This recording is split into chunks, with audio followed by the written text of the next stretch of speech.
Louis Snitz Gruber, which was a descendant of Franz Gruber, who composed Silent Night.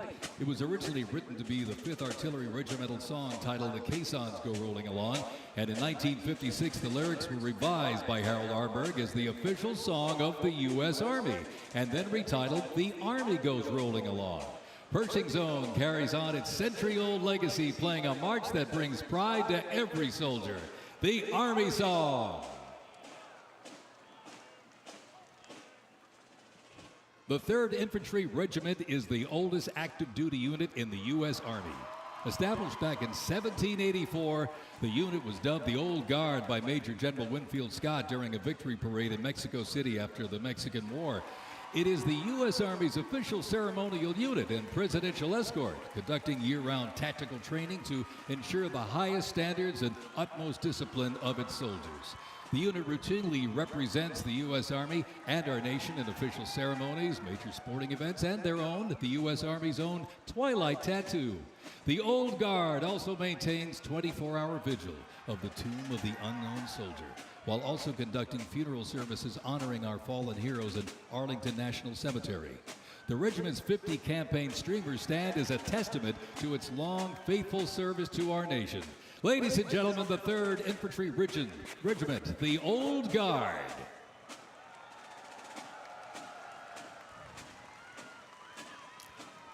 In 1775, the shot heard round the world at Lexington and Concord sparked a revolution, uniting 13 colonies and forging a continental army from farmers and frontiersmen. Against the odds, they turned the tide at Trenton and Saratoga, survived Valley Forge, and at Yorktown forced a British surrender, securing independence and giving birth to the United States of America.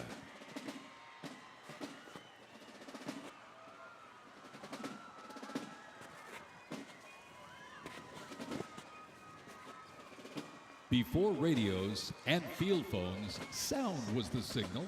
In the Continental Army, fifes and drums carried commands across the chaos of battle, telling soldiers when to advance, when to retreat, eat, even when to rest. That legacy actually lives on today with the U.S. Army Fife and Drum Corps, part of the 3rd Infantry Regiment known as the Old Guard. Founded back in 1960, they're the only unit of their kind in the armed forces. Performing in uniforms patterned after those worn by General Washington's musicians. Playing period instruments with patriotic precision, they bring history to life, sharing the sound and spirit of the Revolution through more than 500 performances each year, both at home and around the world too. The Old Guard, Fife and Drum Corps, everybody.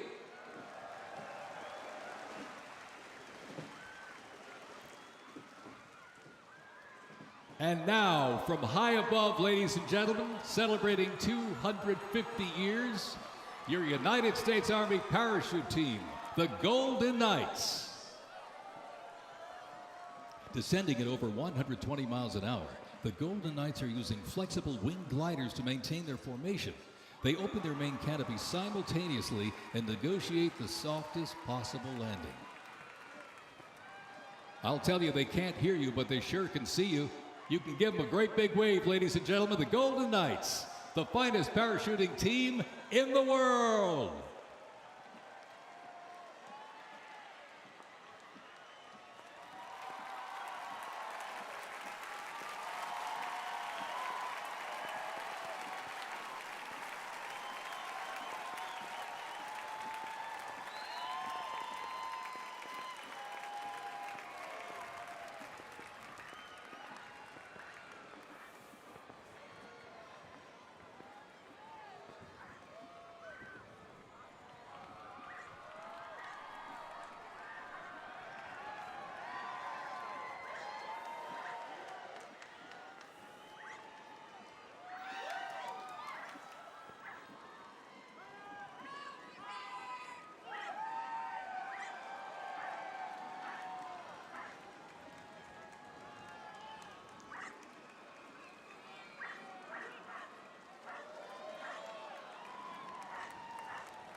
Fort Sumter in 1861, a nation divided.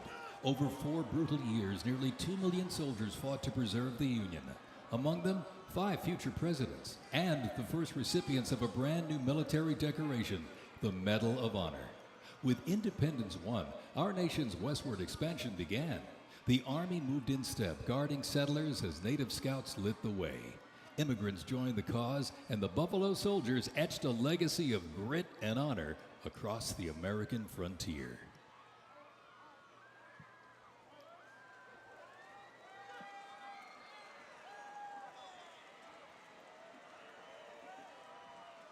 As they march by, a soldier's uniform signals their duty, their role, and their readiness.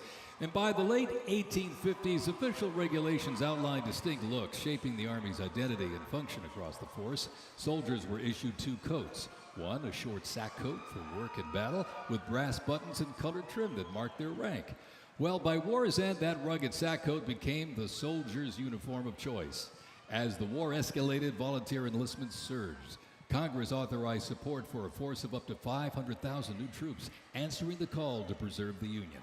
As they march by, representing the Civil War era of our nation's history, is the 4th Infantry Division based out of Fort Carson, Colorado.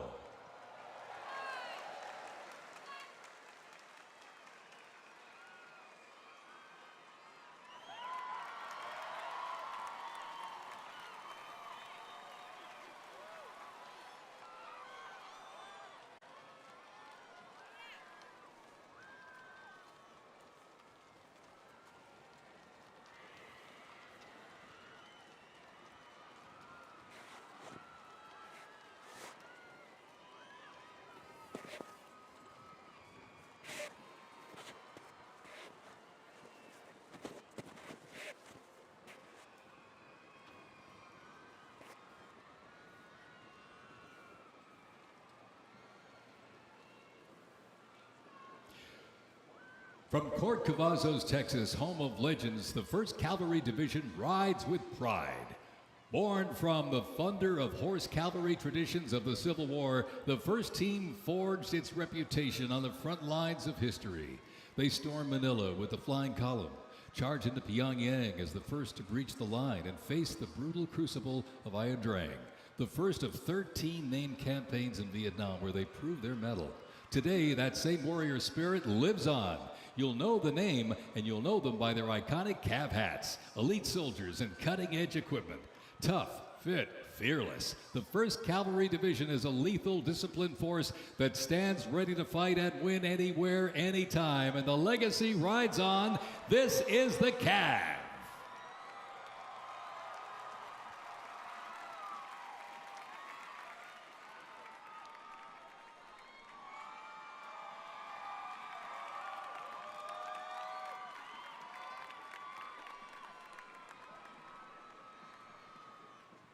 Special thanks to our sponsor, Lockheed Martin.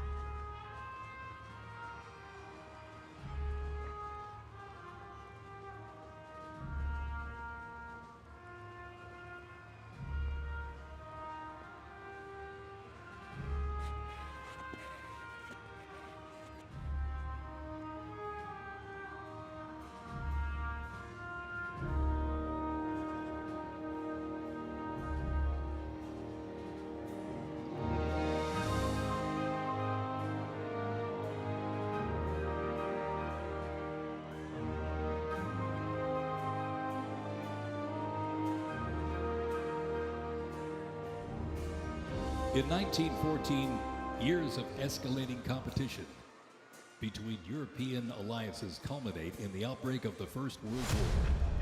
The 2 sides engage in the savage war of attrition, defined by opposing trenches, barbed wire, poison gas, and mass casualties. The United States initially maintained its neutrality, but was eventually drawn into the conflict in 1917.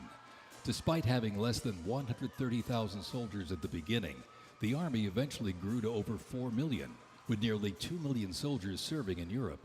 In 6 months of fighting, nearly 50,000 Americans lost their lives, with another 190,000 wounded. The guns fell silent with the armistice of November 11th, 1918.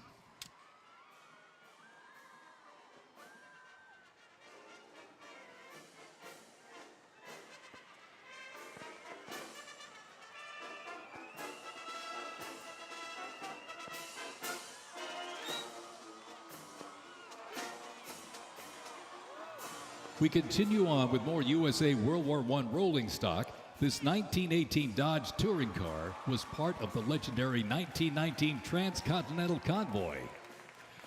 3,251 miles and 62 grueling days across the Lincoln Highway. And remember, no pavement, no GPS, and no power steering. Just grit, determination, and the drive to push Army mobility into the future. This car literally helped pave the way for the roads we rely on today, and reminds us when the Army moves, the nation follows. The 1918 Dodge Touring Car.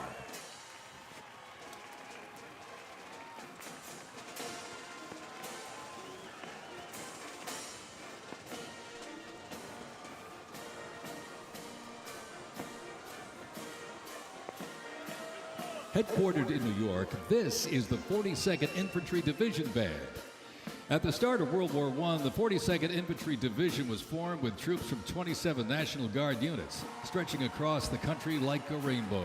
Composed of skilled musicians from all walks of life and professional occupations, they perform a variety of musical genres.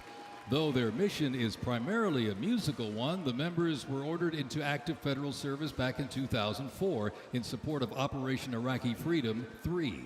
The band has also served in support of numerous state active duty missions, including cleanup efforts following Hurricane Sandy, distribution support during COVID-19, and recently, support for New York State Corrections.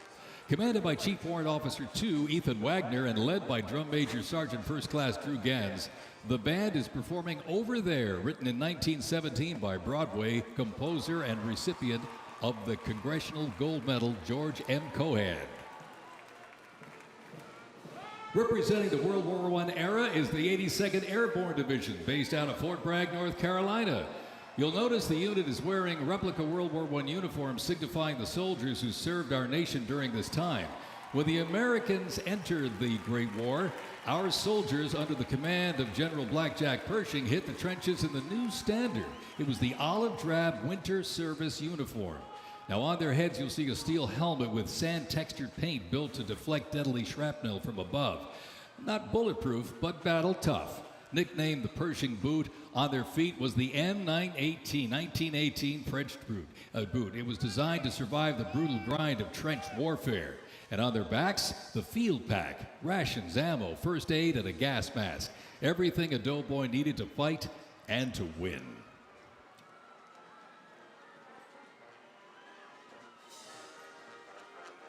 Incidentally, the 42nd Infantry Division was deployed to heavy combat abroad and then deployed again in World War II, ultimately liberating the Dachau concentration camp.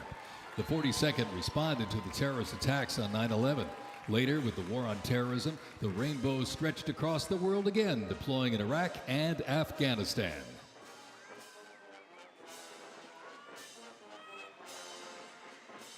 Thundering into view, the pride of Fort Sill, the U.S. Army Artillery Half Section. This is literally powered by horsepower and heritage. This elite ceremonial unit honors the legacy of the Army's horse-drawn artillery. With precision, discipline, and 6 majestic horses pulling a vintage 1918 caisson, the half section keeps tradition alive and rolling strong. Representing the power, pride, and precision of America's field artillery, this is Fort Sill's finest, ladies and gentlemen.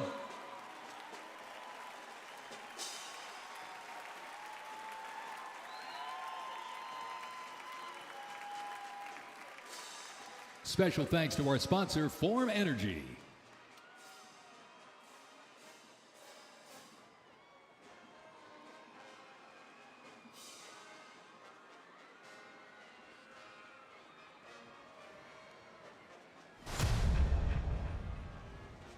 World War II, a global fight for freedom. In history's darkest hour, the United States Army was on the front lines. From the beaches of Normandy to the islands of the Pacific, the greatest generation faced down tyranny and turned the tide.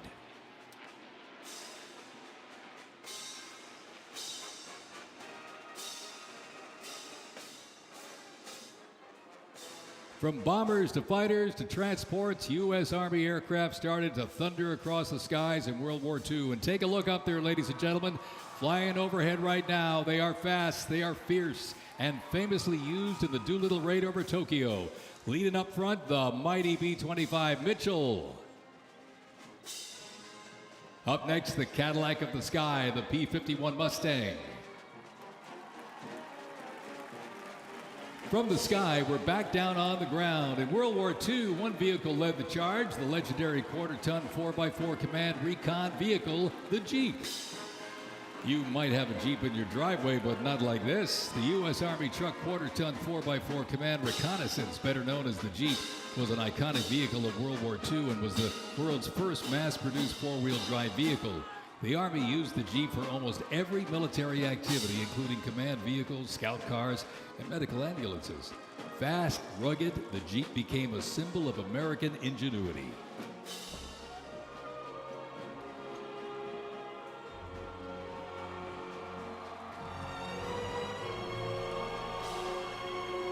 From Fort Bragg, North Carolina, this is the 82nd Airborne Ceremonial Band. The 82nd received the nickname All-Americans after a contest as it represented the diverse origins of its members from every state.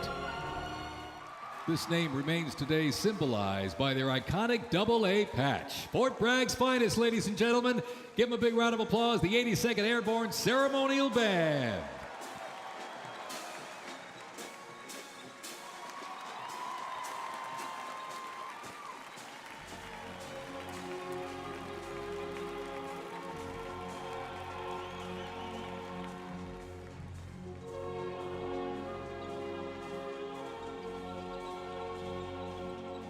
In a global fight like World War II, the U.S. Army knew our troops needed more than courage. They needed innovation. Uniforms evolved for every environment, but olive drab remained the mark of the American soldier. Shaped by lessons from the trenches of World War I, the Army introduced two battlefield essentials: the M1 helmet, tough, stable, and built to protect under fire, and the M1 Garand rifle, powerful and fast. It gave American troops a very clear edge.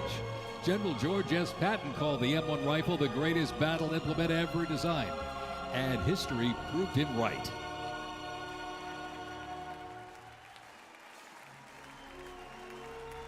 The 82nd Airborne Division. The unit is best known for their bravery on D-Day, when 12,000 parachute and glider troops destroyed German supply lines after fighting for 33 days straight.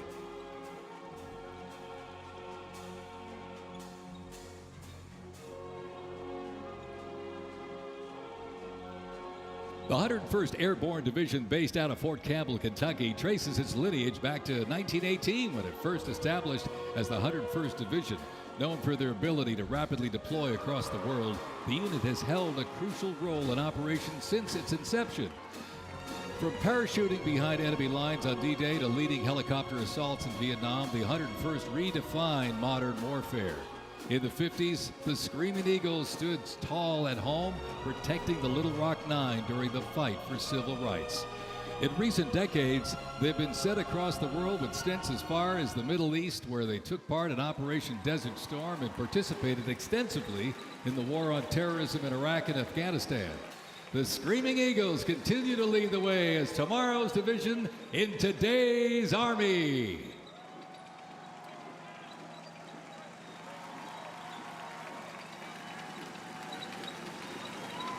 The iconic Sherman tank is here, ladies and gentlemen. It was the cornerstone of the U.S. Armed Forces, showing its military might in World War II.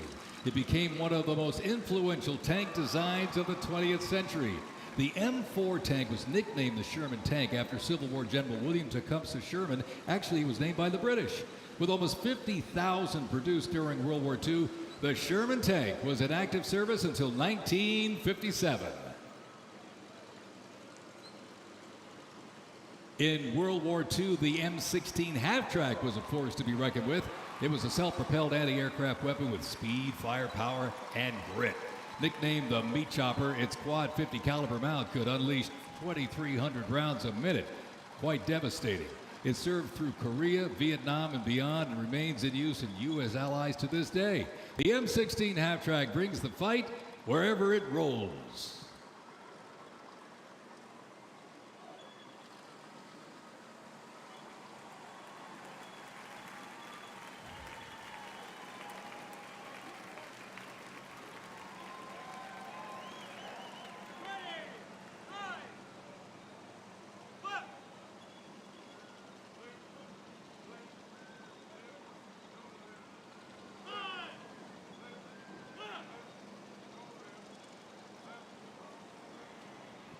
The U.S. Army Transportation Corps motto states, "Nothing happens until something moves."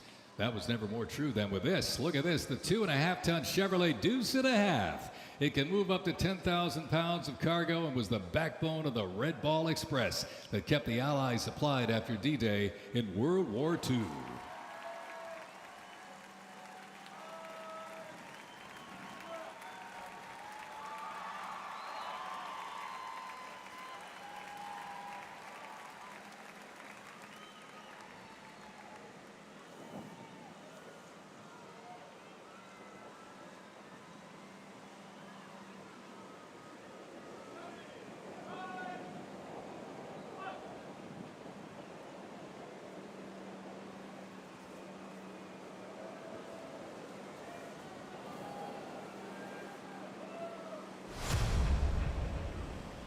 The Korean War, often referred to as the Forgotten War, began on June 25, 1950, with the North Korean Army's invasion of South Korea.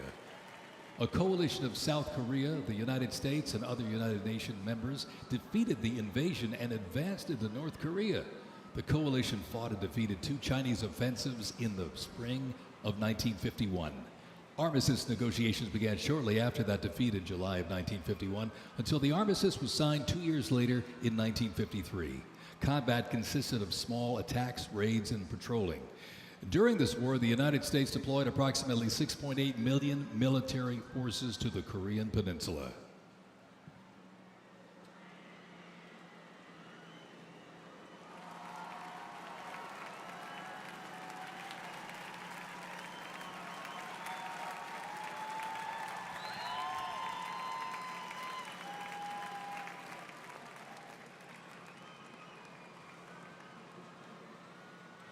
Special thanks to our sponsor, Coinbase.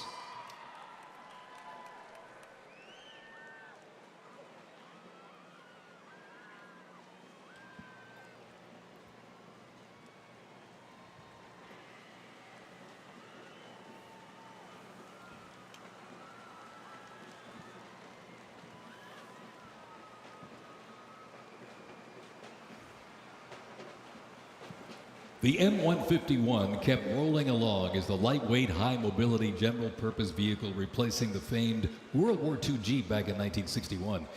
Officially named the Military Utility Tactical Truck, or MUT, most servicemen generally referred to it as a Jeep. The vehicle spanned more than 40 years in 4 manufacturers and were everywhere that the Army was deployed.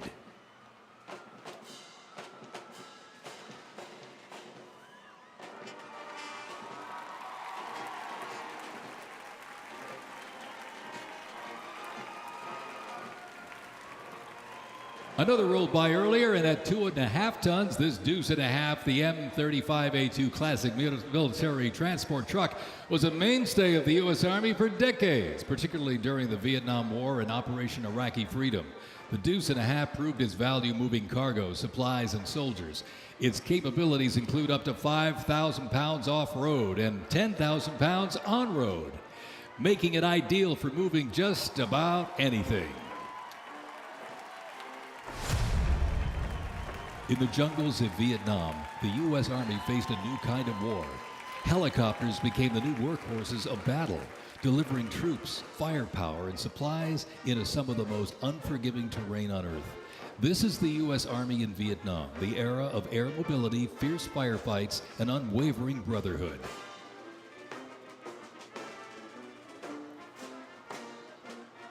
And over the music marching through, the roar of these legendary Army helicopters takes to the air.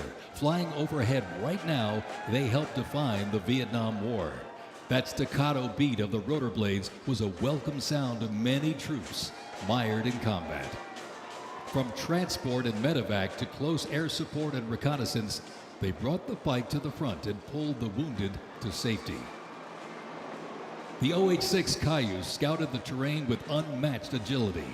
The AH-1 Cobra, also nicknamed the Snake, brought serious firepower. Its slim design, as you can see here, helped it survive and thrive in hostile environments to protect soldiers below. And the icon of the era, the UH-1 Huey, the first turbine-powered helicopter in service with the U.S. military. There was nothing the Huey couldn't do. General support, air assault, cargo transport, medic evacuation, and ground attack missions. The Cayuse, Cobra, and Huey, ladies and gentlemen, three iconic Army symbols in the sky.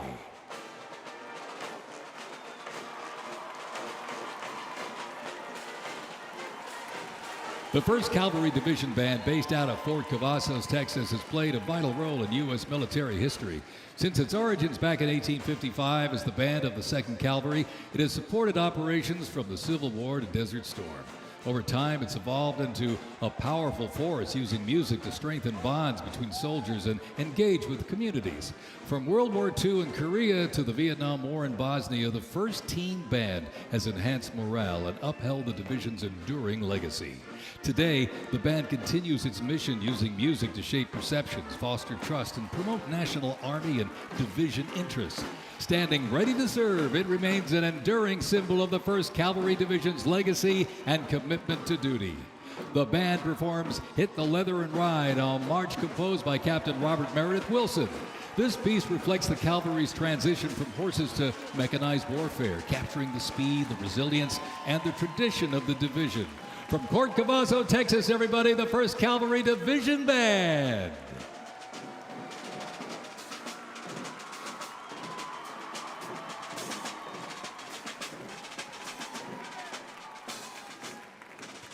The U.S. Army deployed large numbers of troops in support of the Vietnam War.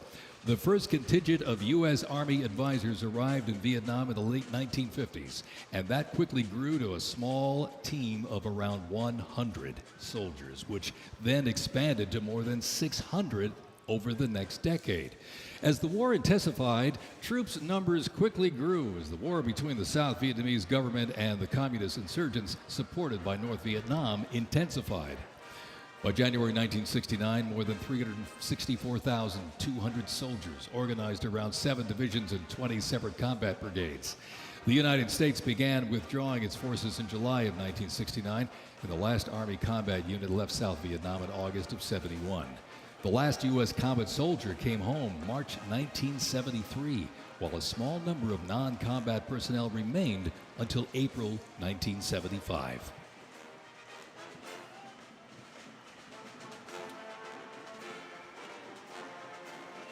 Representing the Vietnam War era is the 101st Airborne Division, based out of Fort Campbell, Kentucky. The unit is wearing replica Vietnam War uniforms, signifying the soldiers who served our nation during this time. Blistering heat, thick humidity, and unforgiving terrain demanded uniform innovation, and the Army, they delivered. New lightweight uniforms were constructed to move with the soldier. The M16 replaced the M1 Garand, calling for redesigned ammo gear and faster reloads in combat. Body armor got smarter, jackets and trousers got lighter, and field equipment was reimagined to meet the mission head-on. Gone were the heavy Mickey Mouse boots, replaced by canvas tropical combat boots that offered better grip, faster drying, and all-day endurance.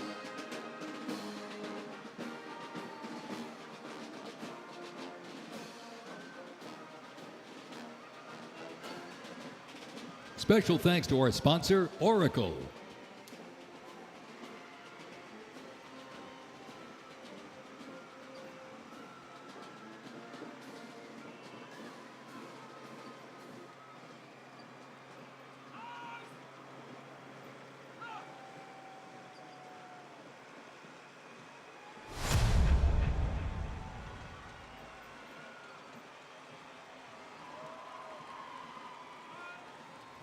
When Saddam Hussein's Iraq invaded Kuwait in August 1990, the U.S. Army deployed to Saudi Arabia to deter further Iraqi aggression in the region for what was known as Operation Desert Shield.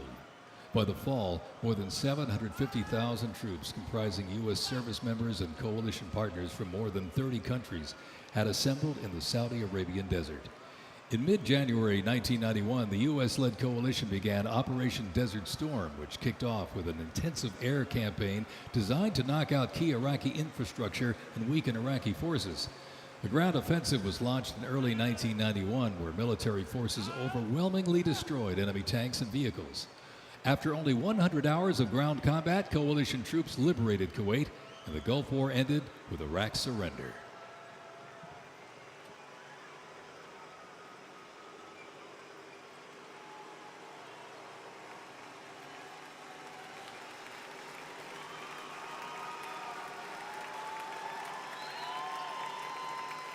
From Fort Riley, Kansas, this is the 1st Infantry Division, one of the Army's most storied divisions.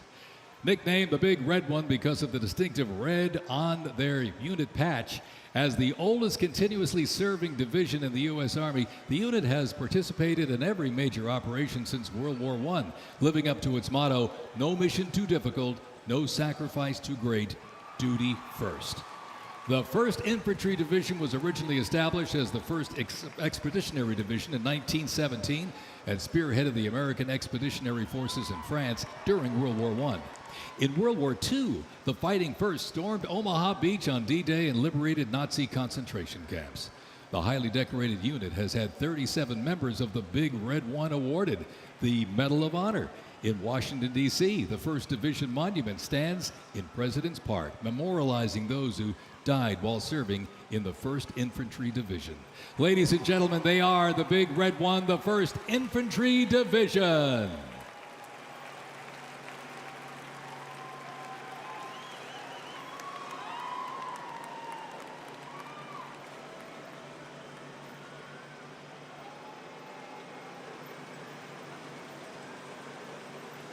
More military rolling stock. During Operation Desert Storm, the M2 Bradley fighting vehicle proved its value on the battlefield. It is fast, it is tough, and it is lethal. Named for General Omar Bradley, a leader from West Point's famed class of 1916, the Bradley was built to carry troops into combat with protection and power. Armed with a 25mm chain-driven cannon and twin-tube launched optically tacked wire-guided missiles, it played a critical role in clearing the way during the ground assault into Iraq. While the Paladin looks and sounds like a tank, it is technically a self-propelled howitzer that was first introduced back in the 1960s. Over the years, it's been upgraded to perform in versatile battlefields from Vietnam to the Soviet Union to Iraq.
In the Gulf War, no division hit harder or moved faster than the 1st Armored. The 1st Armored Division, nicknamed Old Ironsides, is the oldest, most recognizable armored division in the United States Army. As part of the buildup for World War II, cavalry and reconnaissance units were brought together to form the 1st Armored Division in 1940. In the Gulf War, no division hit harder or moved faster than the 1st Armored. Old Ironsides really led the way. During Desert Storm, they engaged in some of the largest tank battles in Army history that were decisive victories, shattering enemy formations. Based in Fort Bliss, Texas, America's Tank Division is currently supporting missions in 20 countries across 5 continents.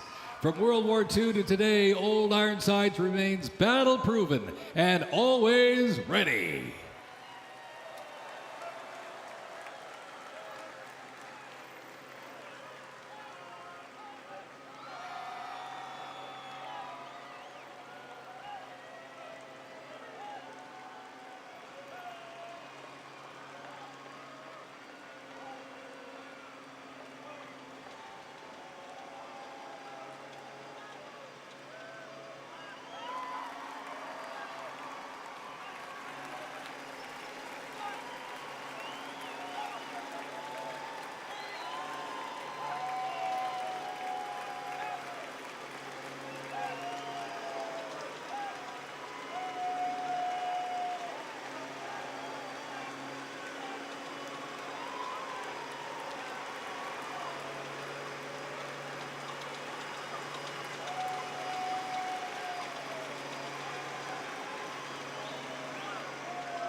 First used in Operation Desert Shield and Desert Storm, the M119 howitzer brought precision firepower to the front lines.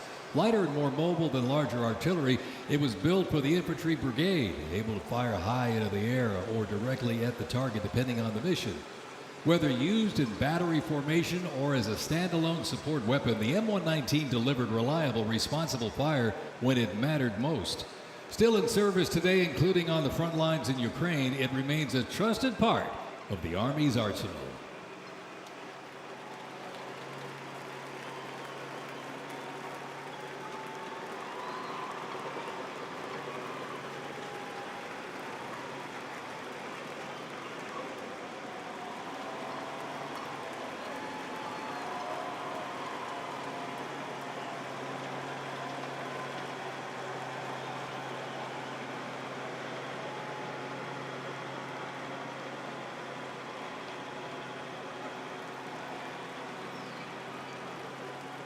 Special thanks to our sponsor, UFC.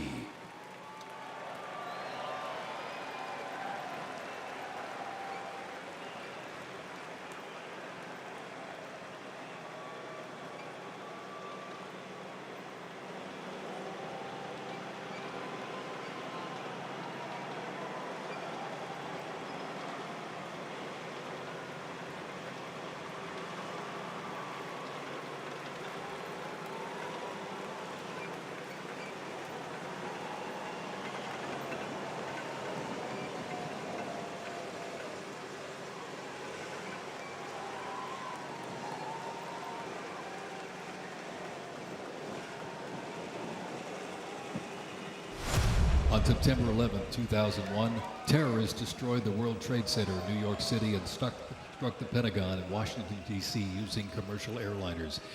In response, the U.S. launched the global war on terrorism. The U.S. would stop potential threats around the world and take the fight to terrorist groups and the nations that back them. The Army immediately deployed forces to Afghanistan to destroy Osama bin Laden's al-Qaeda terrorist organization and depose his sponsors, the ruling Taliban. The 2003 President Bush expanded the war to Iraq. Soldiers and other armed services overthrew Iraq's dictator Saddam Hussein. The fight to stabilize Iraq and prevent terrorist groups from overthrowing its new government continues to this day. The campaign in Afghanistan lasted until 2021 when U.S. forces withdrew and the Taliban returned to power. Over the course of the two-decade conflict, over 2 million servicemen and women, less than 1% of the American population, deployed in support of the global war on terrorism. Most of those who served were members of the United States Army.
The global war on terrorism saw the introduction of a range of new technologies on the battlefield.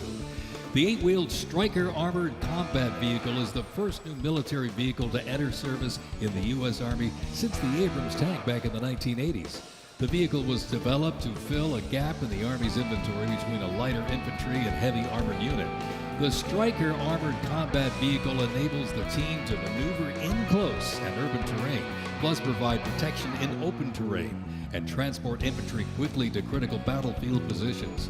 The first Stryker vehicles were fielded back in 2002 with the 1st Stryker Brigade combat team deploying to Iraq in 2003.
U.S. Army Rangers, predating the Revolutionary War, fought in the War of 1812 as part of the regular Army and patrolled the frontier from Ohio to western Illinois on horseback and by boat, with the likes of Daniel Boone and Abraham Lincoln in their ranks.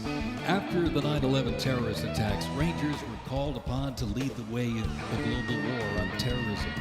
As part of the U.S. Army Special Operations Command, the 75th Ranger Regiment, based out of Fort Bragg, North Carolina, represents a lethal, agile, and flexible force capable of conducting many complex joint special operations missions. Today's Rangers Regiment is the Army's premier direct action raid force. It is always combat ready, mentally and physically tough, and prepared to fight our country's adversaries.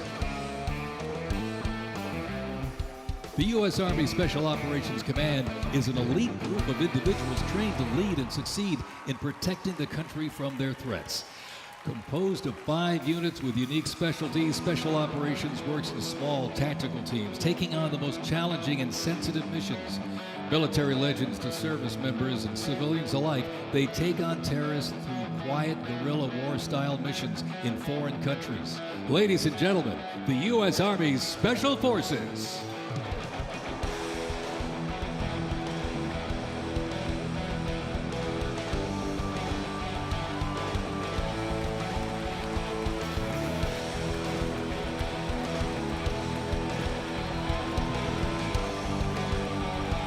The Stryker Brigade Combat Team combines the capacity for rapid deployment with survivability and tactical mobility. Adaptability and continuous transformation to overcome our enemies is vital. Fighting an elusive enemy in distant places and at home requires new tools such as unmanned aerial vehicles for surveillance and the Blue Force Tracker to see real-time details of troop movements. The United States does not face the challenging international environment alone. Our network of allies and partners is an advantage that our adversaries can never hope to match. Over 80 nations have fought alongside the United States or assisted it during the global war on terrorism.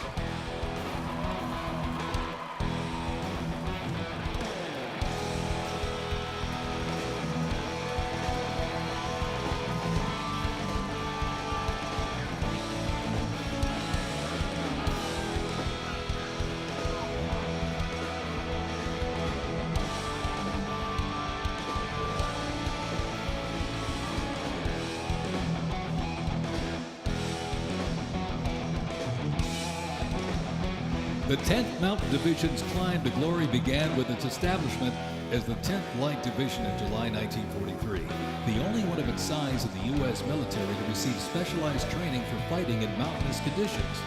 After periods spent inactive as a training division and as a standard infantry division, the unit returned to its roots in 1985 when it regained its Mountain Division designation. In the 1990s, the division participated in numerous humanitarian and peacekeeping operations. During the War on Terrorism, the 10th Mountain Division proved their mettle as light fighters through repeated deployments to Afghanistan and Iraq.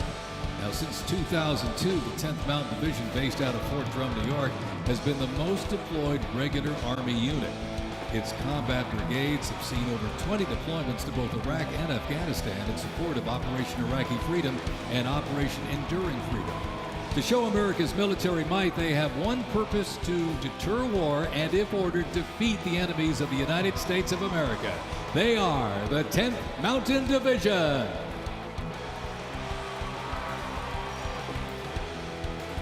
Investments in cutting-edge systems, drone technology, and AI-powered capabilities strengthen the force, equipping soldiers with tools they need to protect the country and defend democracy. The Army has 8 Stryker Brigade combat teams, 6 in the active component and 2 in the National Guard. More than 2/3 of the 7,000 servicemen and women who sacrificed their lives fighting the global war on terrorism were part of one of the Army's 3 branches: active duty forces, the Army Reserve, and the Army National Guard. The Army is continuously transforming to deter aggression to ensure our adversaries cannot outrange or outpace us. This transformation is not just about adapting, it's about maintaining dominance, ensuring that America's Army remains unmatched in its speed, flexibility, and ability to support the nation's strategic priorities.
Special thanks to our sponsor, Palantir.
Today, the U.S. Army's mission is to deploy, fight, and win our nation's wars. How? By securing ready, prompt, and sustained land dominance by Army forces across the full spectrum of the conflict as part of the Joint Force.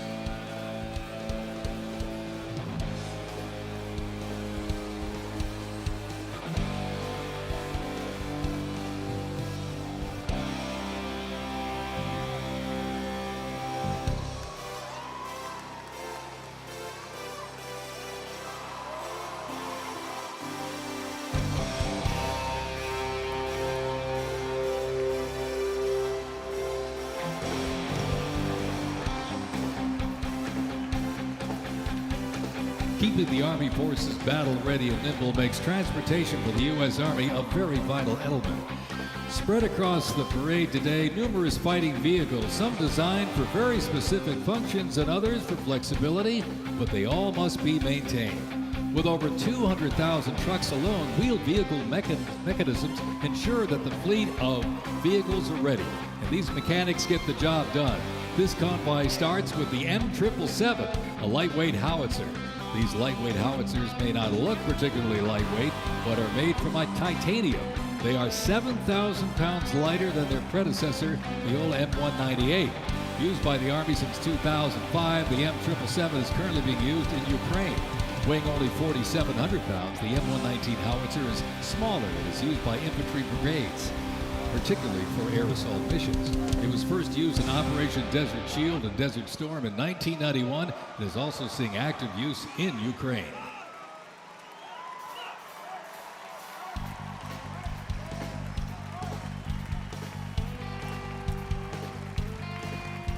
The 7th Infantry Division, stationed at Joint Base Lewis McChord, has been seeing continuous combat action ever since activation in World War I. From Europe to the Aleutian Islands, Japan, Korea, Afghanistan, and the Pacific, the Bayonet Division boasts a proud history of answering the call of its motto, "Trust in Me," with resolute dedication.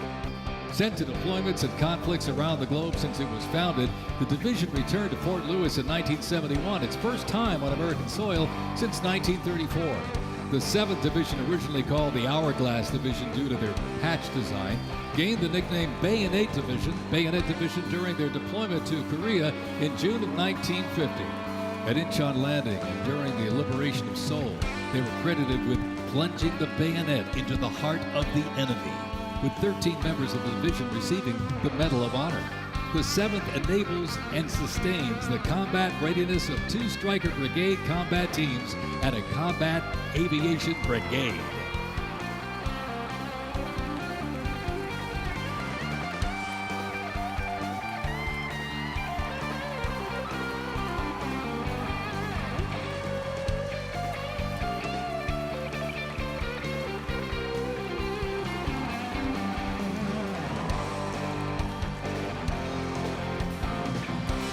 With the American soldier, the cornerstone of everything the Army does, we are continuously transforming.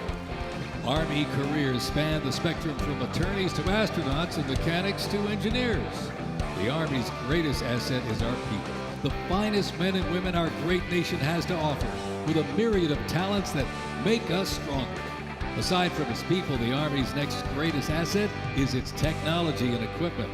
Coming up next, these vehicles offer a glimpse of what the Army employs for readiness and battle. The portable howitzers and the portable Abrams tank were used extensively in the Gulf War, along with Bradley tanks and the infantry squad vehicle.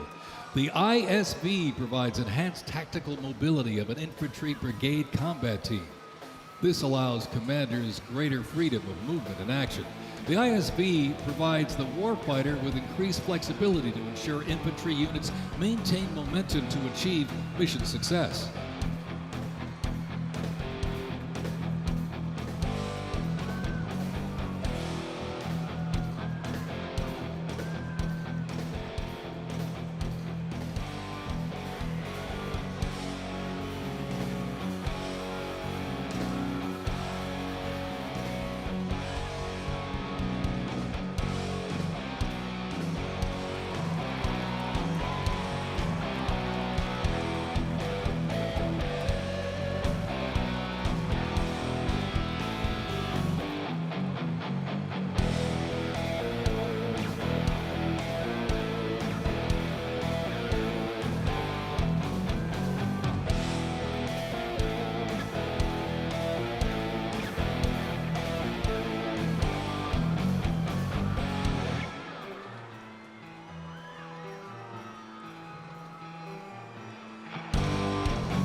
When duty calls, U.S. Army soldiers don't just answer, they lead.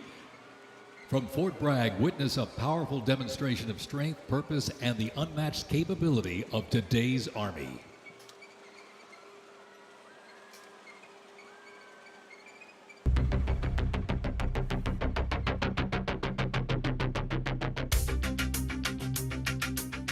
The Army has made me see my potential, and I feel like it's molded me into a better person. I grew up in a very patriotic household. My grandfather, he served in World War II, and his brother, my uncle, served in Vietnam. I can do this. If they can do this, I can do this. When I was born, my dad was still serving in the military, and him coming home in his uniform, I'm like, yeah, I want to do that. Ready for takeoff. My motivation, I think it follows in line. I think with what my family's done is kind of a sense of duty to serve our country and give back since it's given us so much. I'm a very, let's say, timid person, but definitely helped me become a more confident person.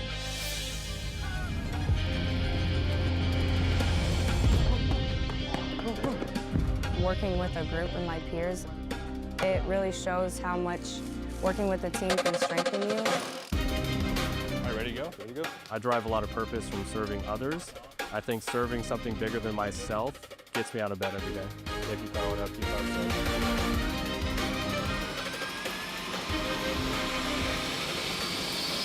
I definitely pushed myself further than I ever thought I could go. I joined the military service because I want to deploy. That's my main goal, is deploy, deploy, deploy. If we get the call, we have to go somewhere, we'll do what needs to be done. That's just the way we operate here.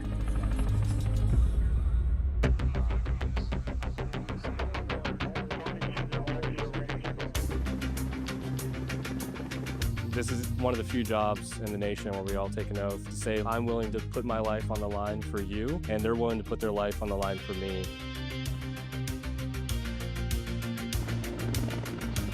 This is what we train for. This is what we're going to do. My team leaders and squad leaders, they know exactly what to do. Check equipment, check weapons, check ammo.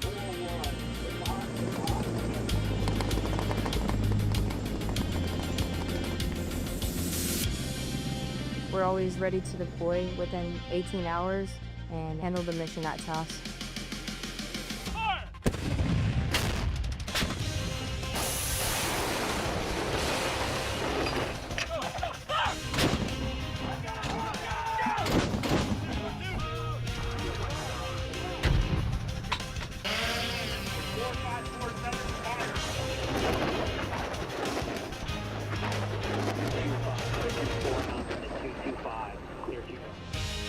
We jump so frequently so that our jump masters and the paratroopers are ready to deploy. Onboard personnel, stand up! I'm very passionate about being a jump master. The paratroopers, they see you and, you know, they believe in you. I love to instill that confidence with my passion into those paratroopers. It's a rush. It's great. Drop them clear for personnel drop.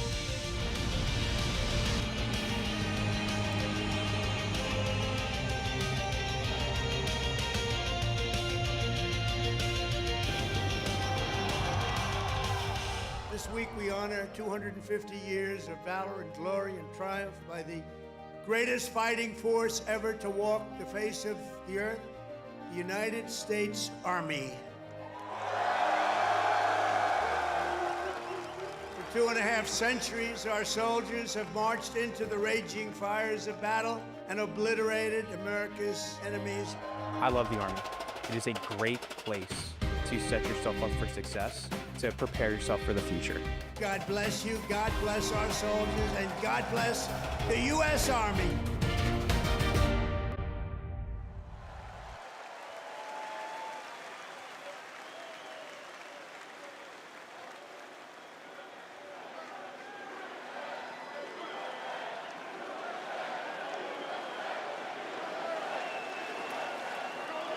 Joint Base Elmendorf, Richardson, Alaska is the home to America's Arctic Angels, who execute expeditionary operations worldwide, conduct multi-domain operations in the Indo-Pacific Theater and the Arctic, and on order decisively defeat any adversary in extreme cold weather, mountainous and high latitude environments through large-scale combat operations. The Angels are the Army's only Arctic division. Masters of Arctic warfare, the 11th serves worldwide in all climates. Established in November of 1942, the Angels of the 11th Airborne Division led the way in the Philippines during World War II and spearheaded an amphibious invasion of Luzon and distinguished themselves during the liberation of Manila. After periods spent inactive and stationed in Germany from 1963 to 65, the division operated as the 11th Air Assault Division with the mission of testing and refining the Army's helicopter-centric air mobility doctrine. Activated once again in June of 2022, they remain dedicated to defending America's interests throughout the Arctic, in Alaska, and beyond. The 11th Airborne Division, America's Arctic Angels.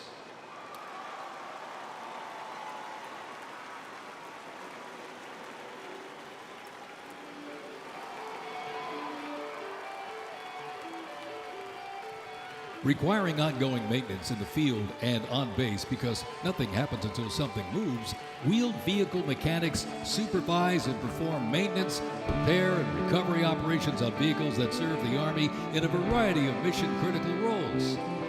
Included in the array of mobile artillery such as Paladins and the Abrams tank is the Joint Light Tactical Vehicle known as the JLTV. It's highly adaptable, providing protected and sustained mobility for personnel and payloads. The JLTV is known for its off-road capability while providing armor against small arms and improvised explosive devices. The JLTV right there.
The U.S. Army Reserve is inseparably linked to America's long-standing citizen soldier tradition.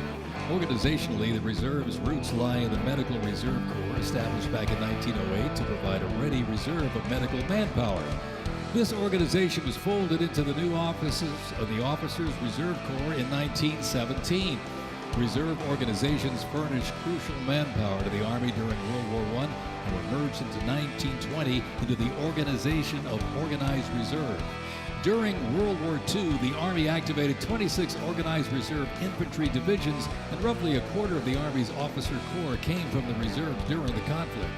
During the Korean War, the Organized Reserve Corps was reorganized and redesignated the U.S. Army Reserve. The Army Reserve has since served as a vital source of manpower for the force during times of need, gradually transitioning from a strategic force to an operational force in response to the pressures of the war on terrorism. In the 170,000 Army Reserve soldiers and 11,000 civilians serving their home communities, and when needed, they can quickly mobilize. The Army can't deploy, they can't fight or win without the Army Reserve. They are an important component of Army readiness. Let's have a big hand for the Army Reserve.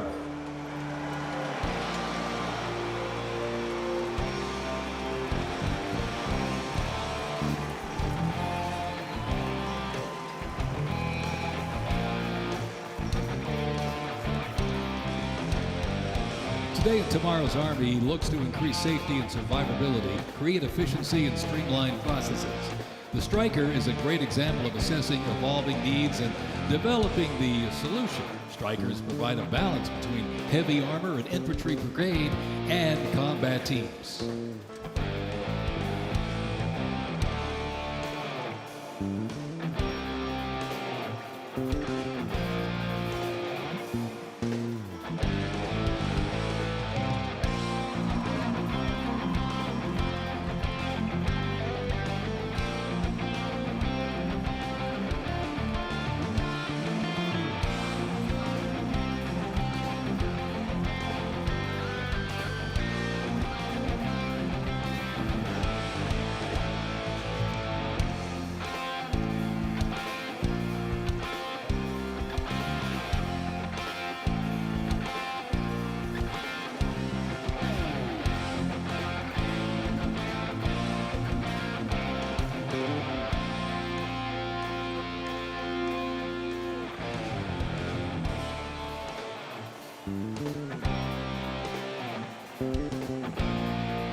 When Americans hear the name Bastogne, they remember one of World War II's most heroic defenses, the Battle of the Bulge.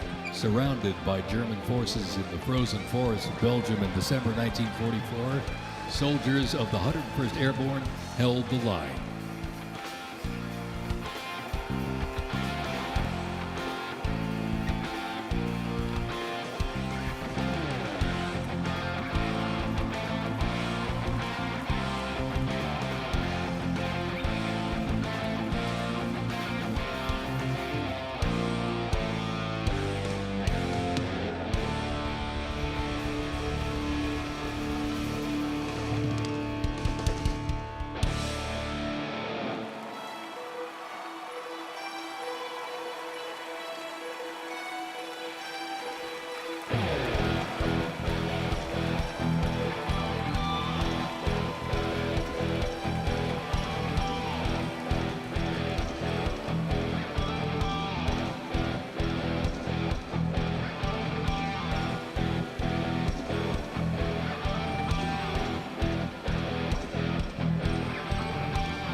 The unit before you is a platoon from the Multi-Purpose Company's 2nd Battalion, 327th Infantry Regiment, 1st Mobile Brigade, 101st Airborne Division, Bastogne. They are showcasing the Army's Transformation in Contact Initiative, a program that allows the Army to rapidly test, evaluate, and equip our soldiers with the newest technologies. Modern, mobile, and mission-ready, the Bastogne Brigade continues to adapt to new threats while staying rooted in the fierce resilience that defined its birth. They are carrying the next-generation squad weapons, the XM7 and XM250, both equipped with the XM157 optic. The vehicles are the infantry squad vehicle, a new mobility asset that can rapidly move through most terrain types. The trailer is the S-MET, and it's capable of carrying heavy loads under its own power through restrictive terrain. This platoon is equipped with 3 types of small unmanned aerial systems. They are the Ghost X, located on the S-MET, the C-100, and right above us there, the X-10D, which are flying above the formation right now.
The Bradley fighting vehicle has proved itself to be lethal and survivable in multiple theaters since it first fielded back in the 1980s. Designed as a troop transport tank killer and to match speed with an Abrams tank, the Bradley is a fierce fighting machine. The Bradley accompanies American troops often with the M1A1 Abrams tank, nicknamed the Beast and Whispering Death because of its firepower, accuracy while moving, and its stealth. Together, they offer mobility and firepower, a fearsome combination.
And high in the sky, the AH-64 Apache. It's the premier attack helicopter in the world. The Apache entered service in the mid-1980s and continues to evolve and modify to meet worldwide threats. It can deliver intense fire on the battlefield with an array of aerial rockets, guided Hellfire missiles, along with 30mm cannon fire. The aircraft you see here is configured with a sophisticated targeting radar system and can operate in poor visibility and in the black of night.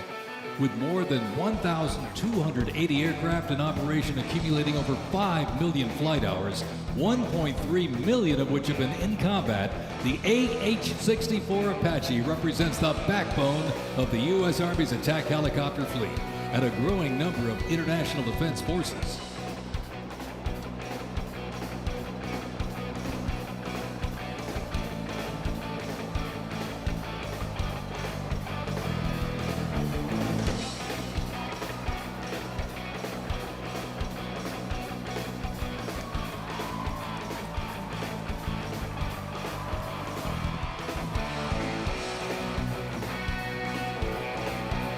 Special thanks to our sponsor, Lockheed Martin.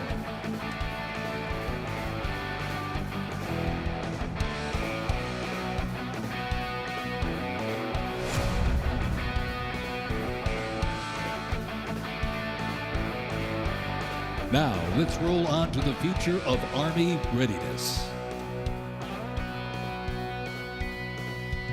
The Army Research Laboratory robot dogs reflect the latest in Army innovation. Look at this. Much like a true canine, these robots can go where soldiers cannot. They have increased mobility, improved tactical awareness, reduced risk to soldiers, and enhanced teamwork. Replacing soldiers, robot dogs can explore terrain that may be difficult for soldiers to traverse, dispose of explosive ordnance, and act in defensive posture or aggressive capacity when armed.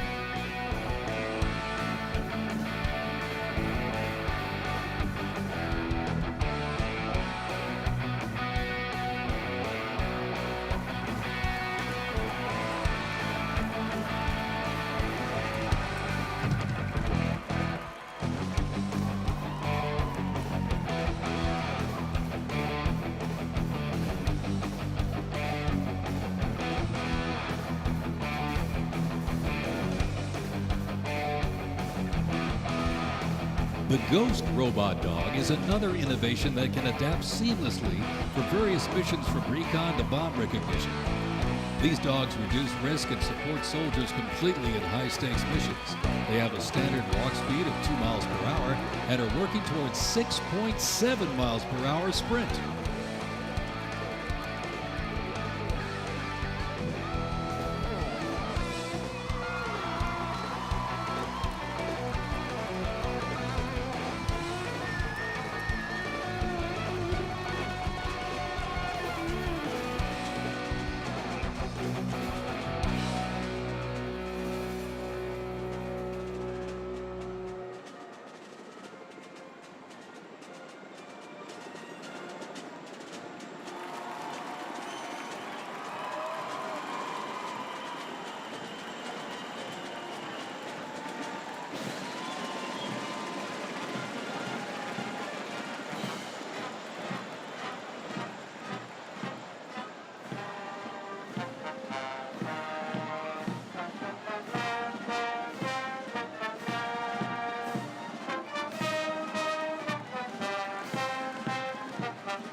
As the oldest continuously serving Army band and the oldest unit at West Point, this is the United States Military Academy Band, ladies and gentlemen.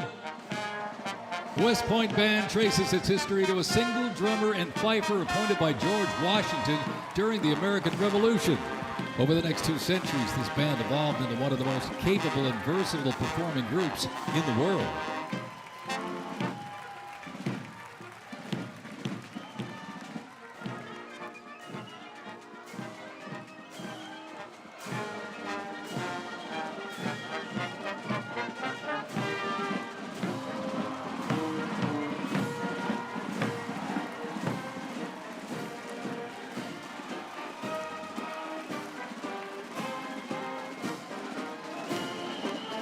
one of the most prestigious institutions in the world where leadership is forged and duty becomes destiny.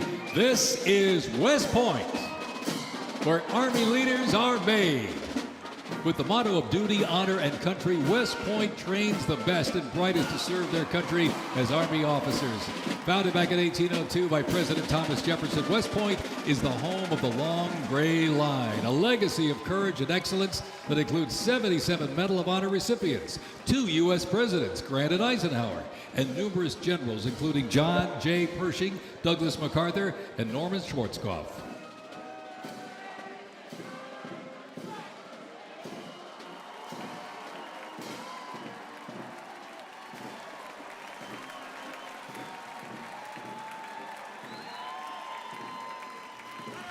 Upon entering the United States Army, all recruits undergo initial entry training, a highly intense and a challenging training period aimed at developing a soldier's physical and mental toughness, instill discipline, train them in essential combat skills, and foster teamwork. IET transforms civilians into soldiers based on the 7 core Army values: loyalty, duty, respect, selfless service, honor, integrity, and personal courage.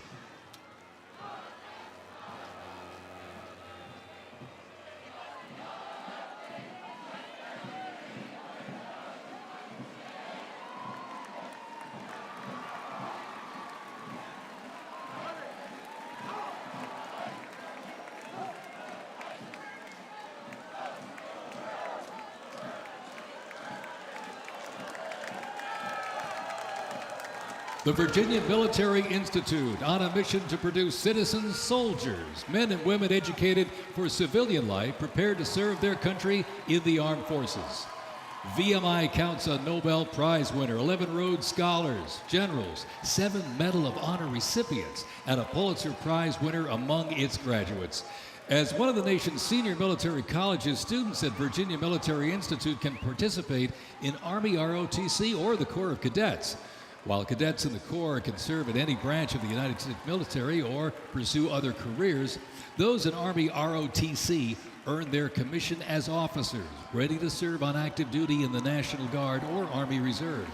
Each year, the Army Senior ROTC Blue Ridge Battalion commissions approximately 130 second lieutenants, ensuring that excellence in leadership continues in generations to come.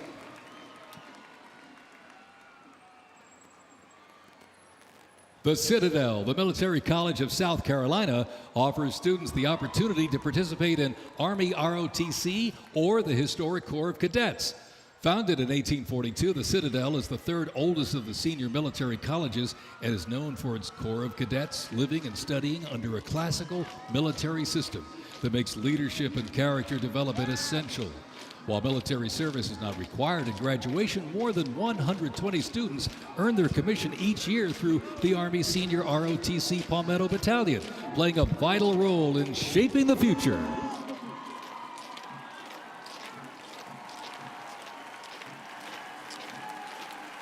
As one of the nation's senior military colleges, Texas A&M University is home to both Army ROTC and the renowned Corps of Cadets.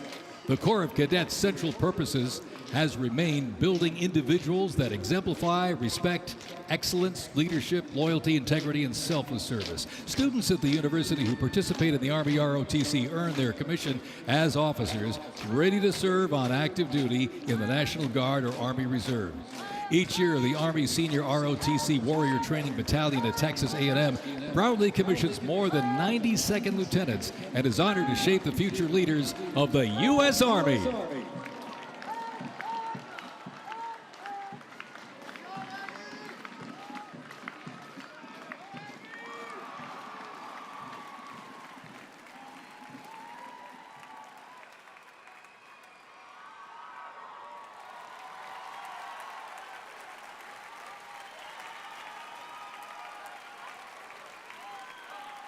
In a powerful display of commitment, these future soldiers will raise their right hand and take an oath of enlistment, pledging to serve our nation. This joint formation is proudly led by the Joint Task Force, National Capital Region, and the Military District of Washington Retention Team.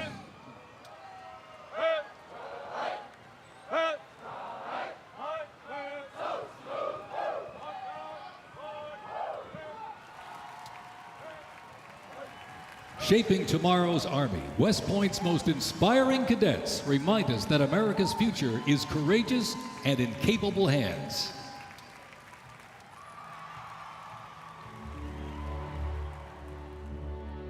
The pride to serve my country knows that I'm doing it not for myself. Every day I put on the uniform, I'm not just representing Caroline Robinson.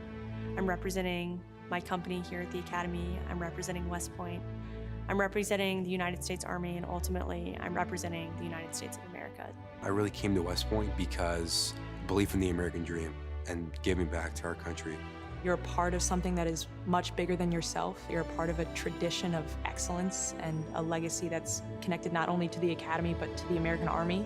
I'm surrounded by people who want to make themselves better and serve our country. Excellence is their baseline, and that to me is what it means to be a West Point cadet. From the earliest days of our nation, this supreme tradition of American military service has been passed down from soldier to soldier and generation to generation, and it's a beautiful thing to watch. My brother preceded me here, and originally I didn't really know what West Point was until he came. But when I saw the mission that they were committed to, of upholding the principles of American democracy and protecting the Constitution, I knew it was somewhere I had to be. Every time that we lived outside of the United States, I always developed this sense of gratitude and pride of being an American, and I wanted to give back to my country what it gave to me. And it wasn't until I zipped up the blouse and I put the belt on for the first time that I realized that I was going to be serving my country, and it felt right. West Point was the place that I needed to be, and more importantly, the Army was where I wanted to be. I just looked to the left and right over basic training and realized that we all had the same American patch on our shoulders, that we're all fighting for the same thing. I mean, there was no better feeling in the world knowing that every single person around you is committed and willing to die for that mission. You came for excellence, you came for duty, you came to serve your country, and you came to show yourselves that you are among the smartest, toughest, strongest, most lethal warriors ever to walk on this planet. What excites me the most about my future in the Army is the opportunity that I'm going to have to give back to the American soldiers that I'm going to be leading. Because ultimately, they don't get to choose. And to me, it's that burden of responsibility to be the best leader. And as a young officer, that's going to be exactly what I get to do. I was the cadet basic training first detail for the first 3 weeks. And I got to see the new cadets come in from their families' homes and being in process on their very first day and watching them grow so quickly. I would do all the formations, and I looked out at these 1,000 new cadets, people who just come out of high school. They were completely different people. I don't think there's another institution in the country like West Point where the student body is so committed to furthering the mission of America and ensuring our democracy and freedom for generations to come. I'm really surrounded by the best of the best, and that's when I realized this is a place that I absolutely want to be. West Point itself is an amazing institution, but it only provides opportunities. The people here have to choose to take those opportunities and grow and lead and serve. And the people here want to do that. And I'm proud to be a part of that. And I would tell any high schooler who is considering it, you won't regret it.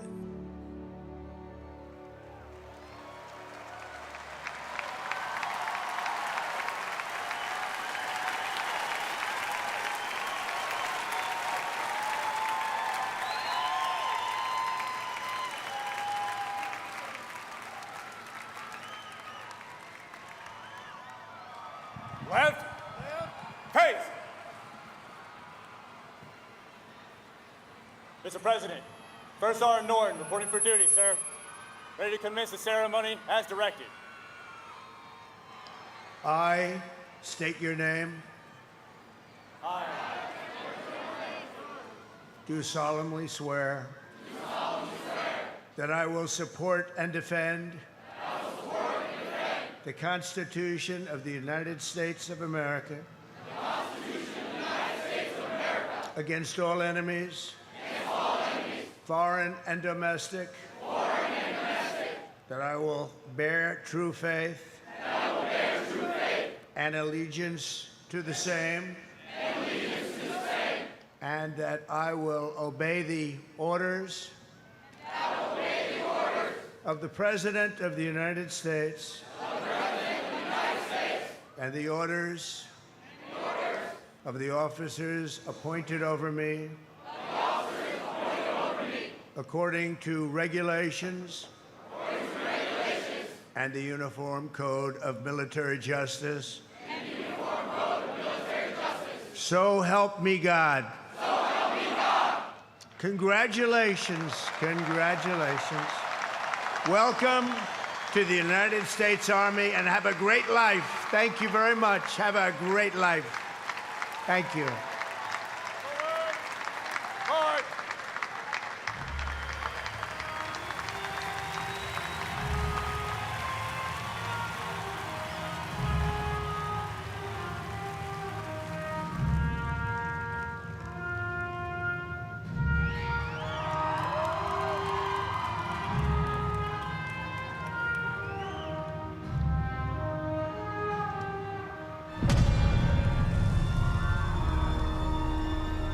Ranger School is the best life insurance policy for our Army.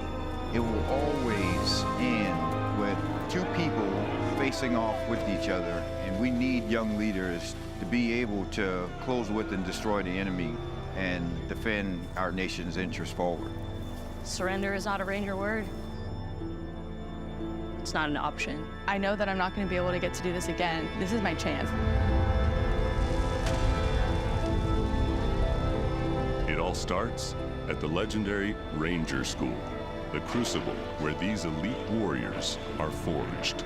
It has been described as the longest approved gut check in the Army. Over 62 days, students will patrol hundreds of miles over mountains and through swamps under the crushing weight of their equipment. All the while, they are deprived of both food and sleep, forced to perform at the very edge of their physical limits. But it's not just the physical challenges that make Ranger School so intense. The mental strain will break these soldiers down to their core. If I have a come-to-God moment, I have to take my PC off my patrol cap. And on the inside of that, my commander gave me a Ranger tab, the yellow and black one that you get during graduation. And I pinned it to the inside of my PC. Ranger School is not for the faint of heart, but for those who are up to the challenge, it is the ultimate proving ground. They already didn't have enough beds for people in our company. And our eyes reminded us that we don't have enough beds because there's not going to be this many people by tomorrow. Just a slight reminder that there's too many of you anyways, and not all of you are going to pass. Rangers, if you don't figure it out, you're about to get another casualty. It's completely different than what people would think Ranger School is like, but you can't put that into words, so it's hard to tell somebody something that you have to experience for yourself. They got a saying, it's called as the tab turns. So Ranger School is continuing to change and to develop, but at the end of the day, it is the same, right? They're always gonna put you in scenarios that is gonna test with your ability to actually make decisions on the ground. As you go through Ranger School, it is a gut check. It's gonna check you out. And what's gonna get you through it is whether you have it or not. Thousands and thousands of soldiers train all their lives to come here, prepare themselves to come to Ranger School, and only a few hundred leave here every class with the tab. It's not for everyone.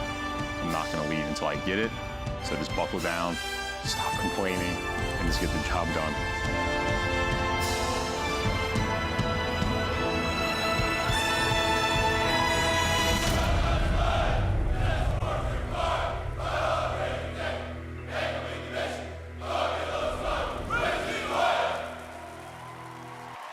Please welcome country music sensation and proud supporter of our troops, Warren Ziders.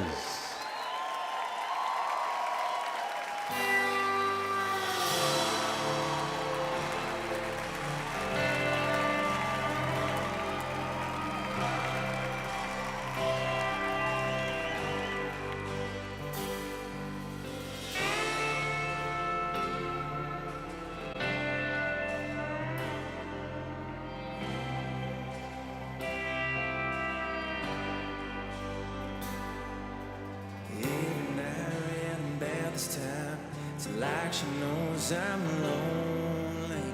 Rolls up when the wine's gone like a record on repeat. Laying on old memories and talking about what it used to be. She'd probably be the death of me, but damn if it ain't sweet. She's my pretty little poison, my heartache in the night with a kiss on her lips just like cyanide. Yeah.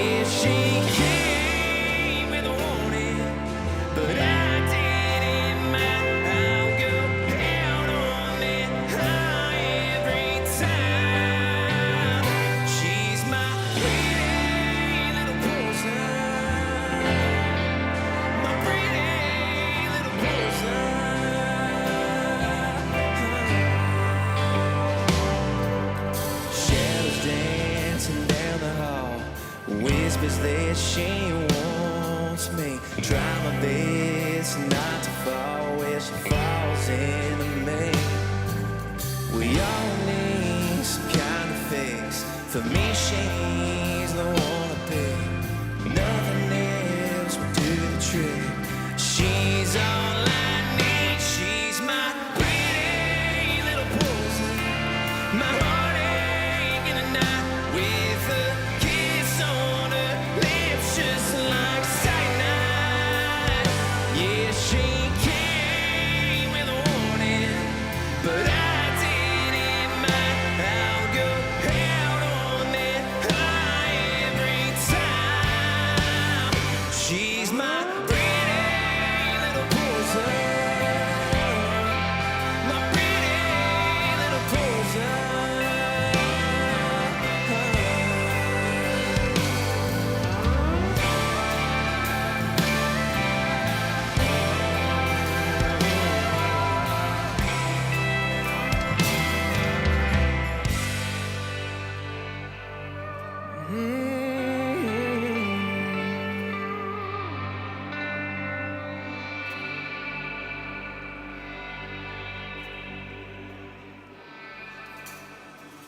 For some, I guess it's alcohol. I don't want none at all. I just want you. No, I just want you. My pretty little poison.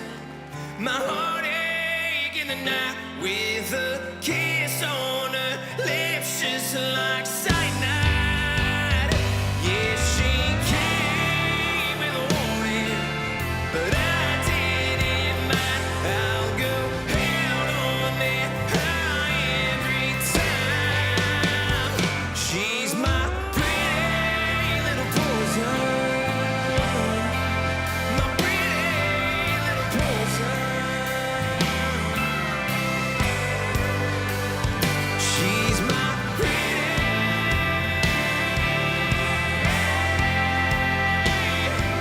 little poison.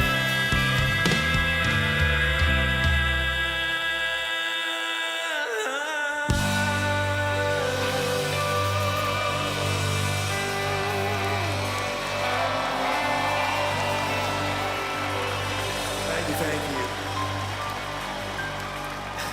I'm not gonna lie, y'all, I'm nervous, but I would just like to say thank you so much for having me here tonight. I am just so fortunate to be here in front of y'all, and thank you guys so much for what you guys do. And honestly, happy birthday, y'all. Happy birthday.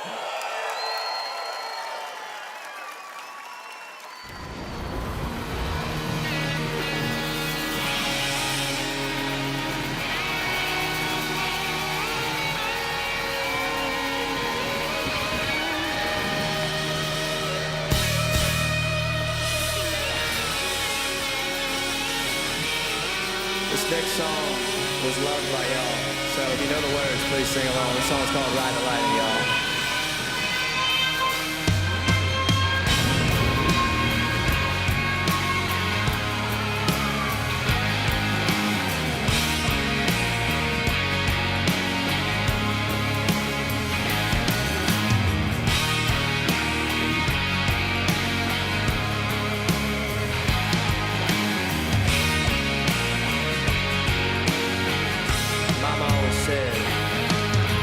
Mama always said I was born on the white side. Yes, she did. One foot in the flames and the other trying to walk the line. Can't say I never saw it coming. I could see the warning signs. Mama always said I was born on the wild side. I guess Mama was right.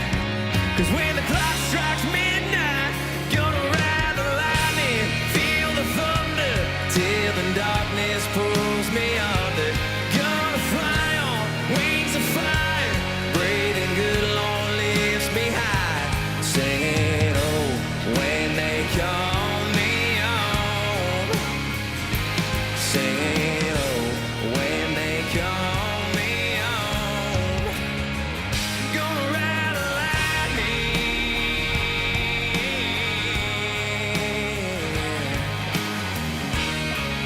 singing, my friend. There's a man in a black coat standing at a crossroads with a pen in his hand and a long list of lost souls. They say he flips a coin, fools at a fool's gold. There's a man in a black coat standing at a crossroads. I hope he lets me pass by when I close my eyes. Gonna ride the lightning, feel the thunder, till the darkness pulls me under. Gonna fly on wings of fire, breathing good, Lord, lifts me high. Singing, oh, when they call me home. Singing, oh, when they call me home. Gonna ride the lightning, ride the lightning, ride the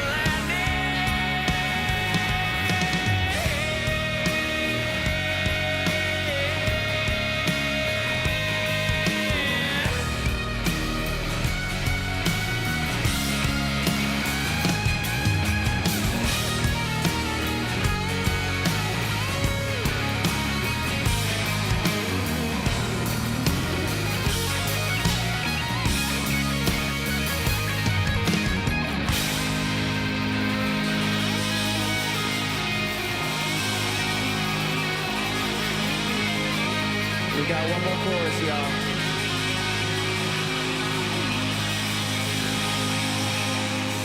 Gonna ride the lightning, feel the thunder, till the darkness pulls me under. Gonna fly on wings of fire, breathing good, Lord, lifts me high. Singing, oh, when they call me home. Singing, oh, when they call.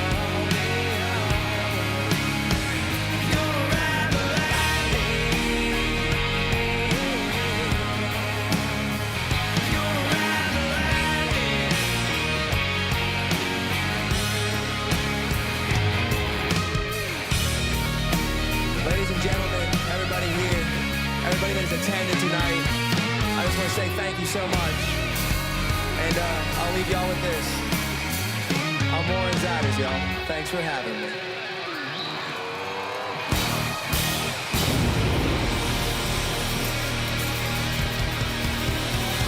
It has been my honor, ladies and gentlemen. I really mean that. Thank you so much. Happy birthday to the Army.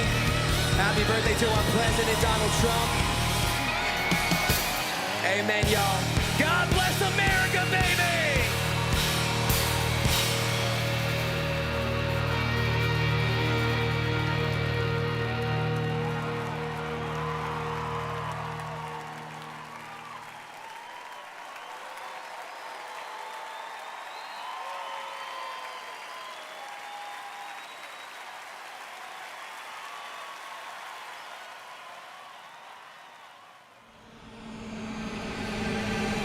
This week we honor 250 years of valor and glory and triumph by the greatest fighting force ever to walk the face of the earth, the United States Army.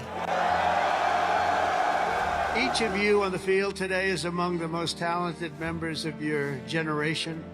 You could have done anything you wanted. You could have gone anywhere. You could have gone to any school. Matt's incredible heroism helped ensure that not a single American soldier died in the Battle of Shock Valley. For 2.5 centuries, our soldiers have marched into the raging fires of battle and obliterated America's enemies. The dignity, daring, and devotion of the American military is unrivaled anywhere in history and any place in the world. Our soldiers do not rest until they win. Our citizens know that you're standing guard, killing terrorists, crushing our enemies, and keeping America safe.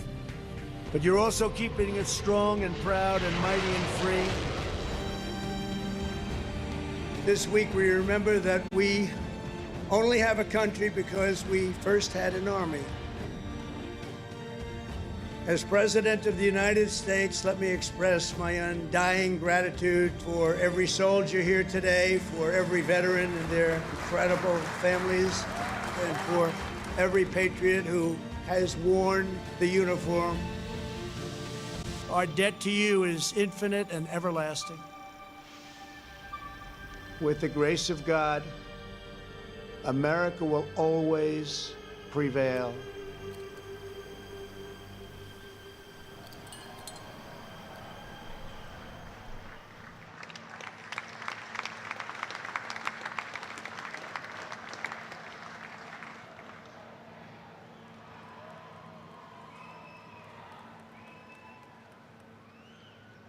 Well, let me say to the thousands of Americans who traveled from distant towns and across state lines to be here today, this is your national capital. Welcome to Washington, D.C. We are thrilled to have you.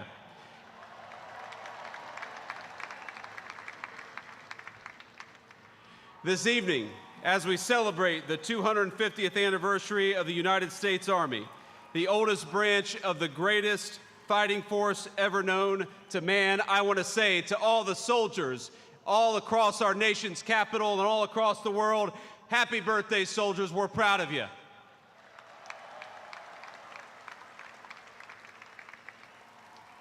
And I want to say you represent an unbroken line of greatness, of excellence. And one of the things the President of the United States has told his entire administration, from the Vice President on down, is that we must remember that the young men and women who put on the uniform and serve this nation are our most precious resource. We must honor them, we must respect them, we must fight for them, and that's exactly what the Trump administration aims to do every single day.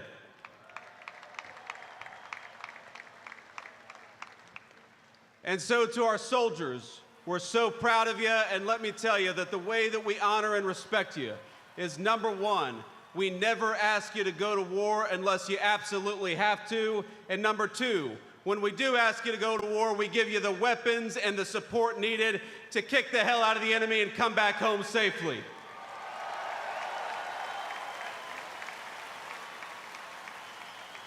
Now, I know I am the last thing standing between the main event, and that is a dangerous place to be with a lot of soldiers in the audience. So let me just say a couple of quick additional thoughts. First of all, June the 14th is, of course, the birthday of the Army. It is, of course, the birthday of the President of the United States, and happy birthday, Mr. President. But I would get in trouble if I didn't mention that it's also my wedding anniversary. And so to my lovely wife, I love you, honey, happy anniversary, and thank you for everything that you do for our country. So without further ado, it is my pleasure to introduce the 45th and 47th Commander-in-Chief of the United States military, President Donald J. Trump.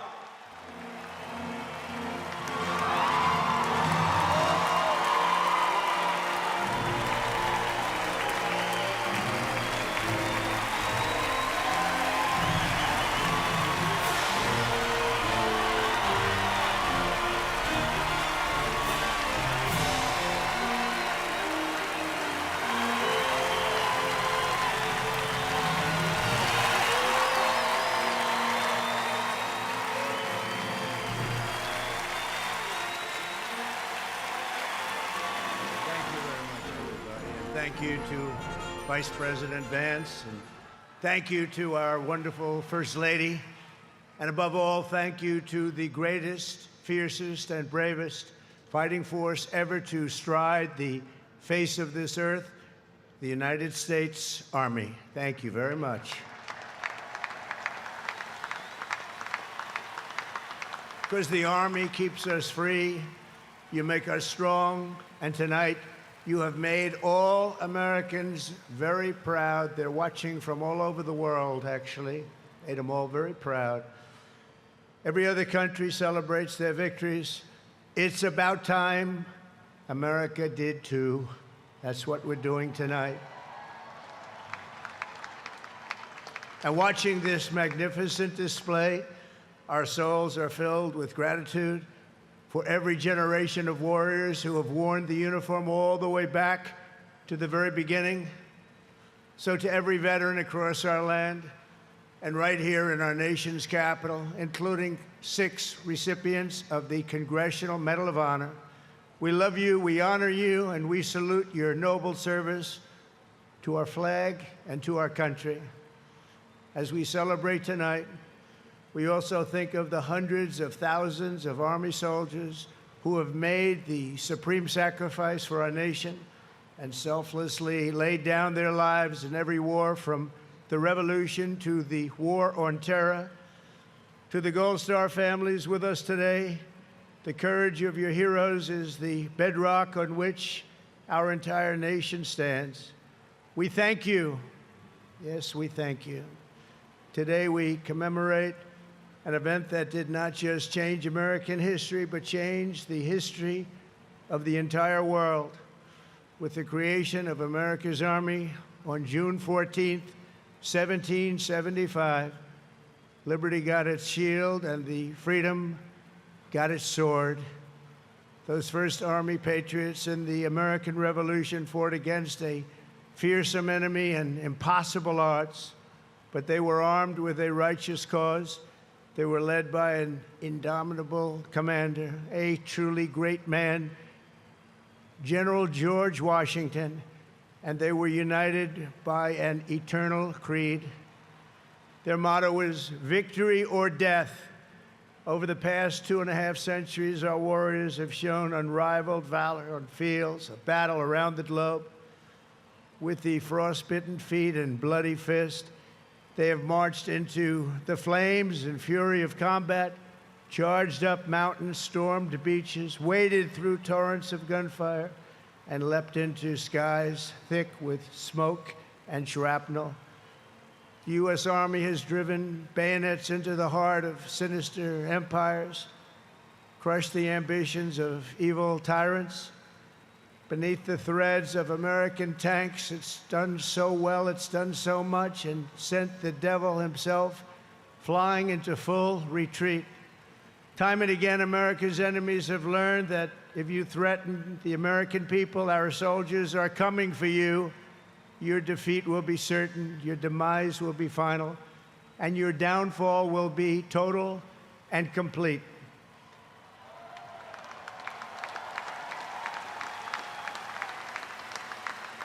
Because our soldiers never give up, never surrender, and never, ever quit.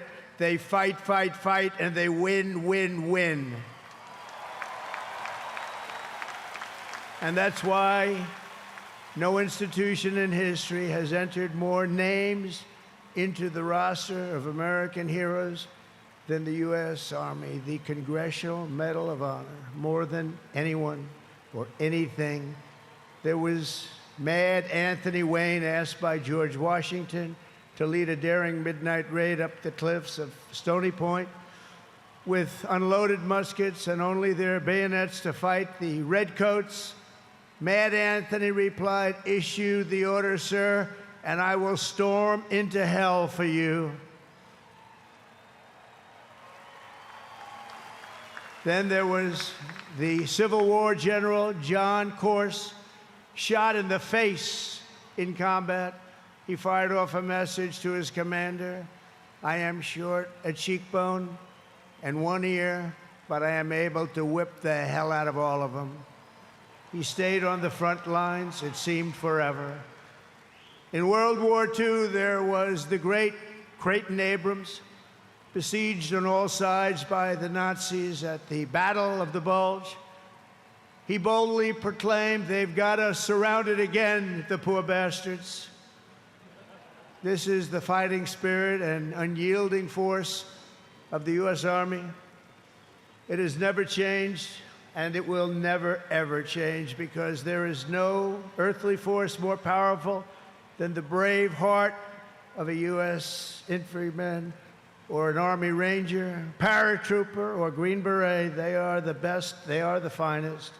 From Bunker Hill to San Juan Hill, from Gettysburg to Guadalcanal, from Yorktown to Shiloh, and from the trenches of the Argonne to the mountains of Afghanistan, the Army has forged a legacy of unmatched courage, untold sacrifice, and unequaled and undying glory. Our soldiers have poured out their blood by the bucketful on Missionary Ridge and Heartbreak Ridge, on the sands of Sicily, Normandy and the Philippines, and on the dusty streets of Da Nang, Baghdad, and Fallujah.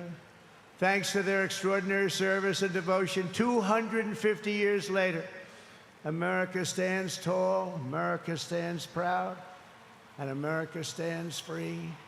We're the hottest country in the world right now, and our country will soon be greater and stronger than ever before. Down through history, we've been blessed beyond words by this valiant legion of Army warriors and patriots, heroes and legends. And tonight we affirm with unwavering certainty that in the years ahead and in every generation hence, whenever duty calls and whatever danger comes, the American soldier will be there.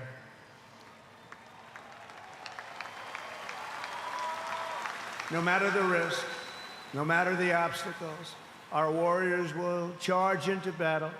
They will plunge into the crucible of fire, and they will seize the crown of victory, because the United States of America will always have the grace of Almighty God and the iron will of the United States Army. Congratulations to everybody. We love our country. We've never done better. Thank you. God bless you. God bless the Army, and God bless America.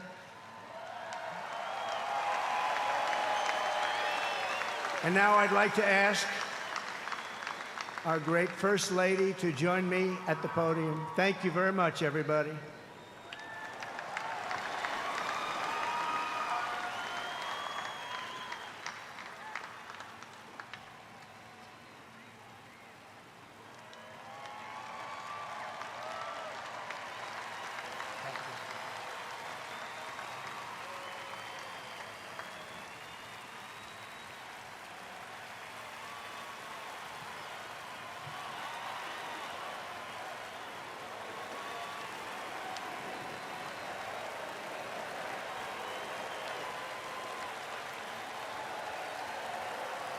Mr. President, on behalf of the United States Army, the Army Golden Knights, I would like to present to you this flag, which was flown over our nation's capital in free fall during the Army's 250th birthday celebration.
I'd worked for all my life, and I had to start again.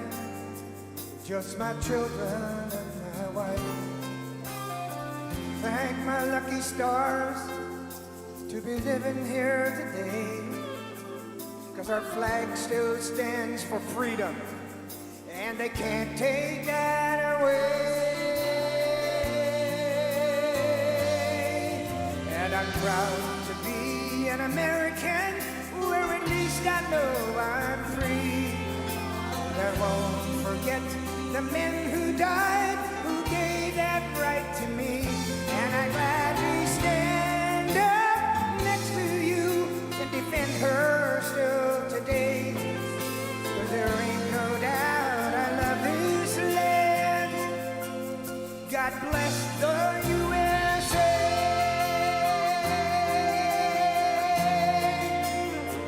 Happy birthday, Mr. President.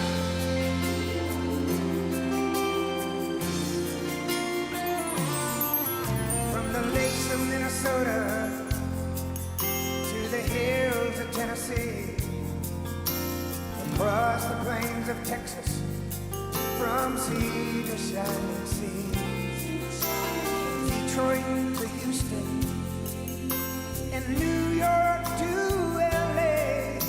There's pride in every American heart, and it's time we stand and say, sing it with me.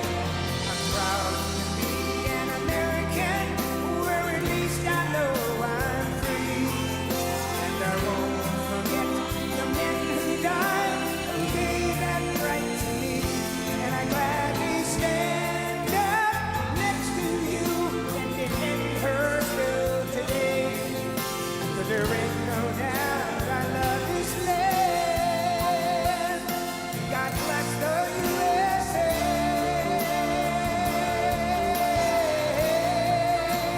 Light up your cell phone. And I'm proud to be an American, where at least I know I'm free. And I won't forget the men who died, who gave that right to me. And I gladly stand up next to you and defend her still today. 'Cause there ain't no doubt I love this land. God bless the USA. God bless the United States Army. Thank you.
Thank you.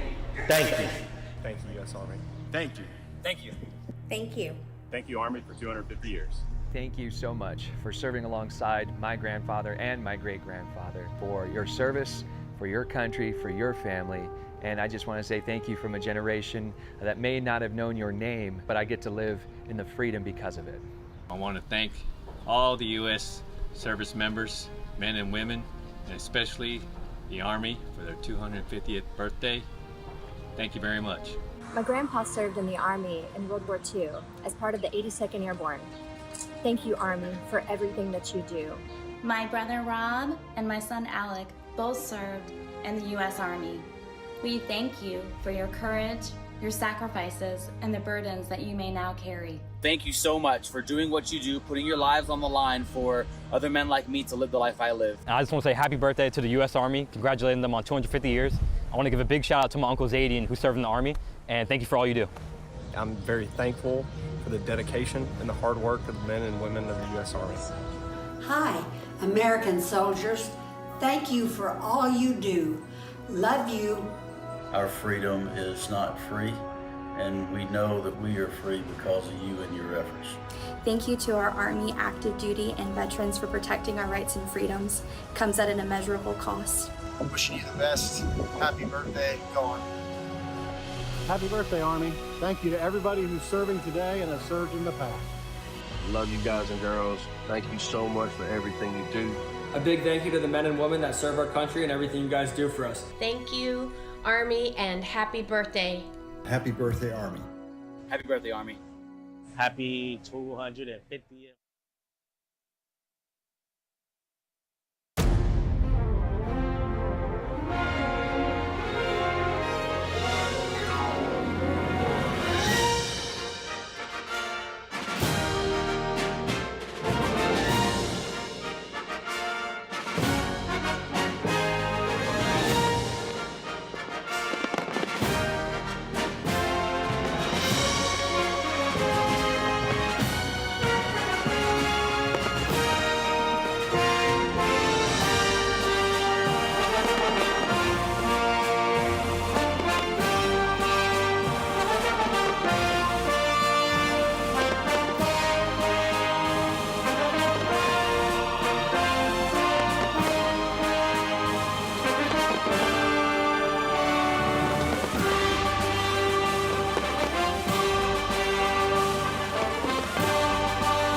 When I raised my right hand, I swore an oath to every generation before me.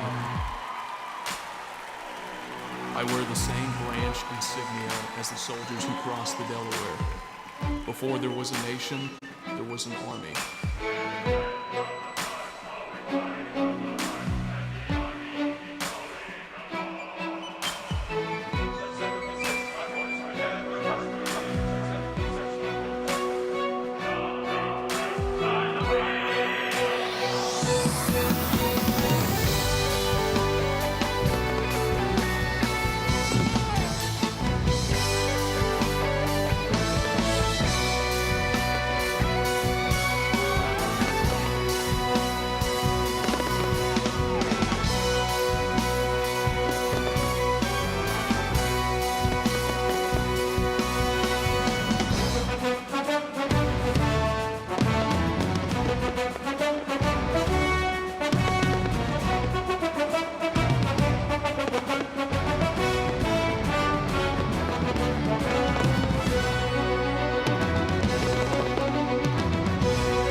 We've seen what division costs.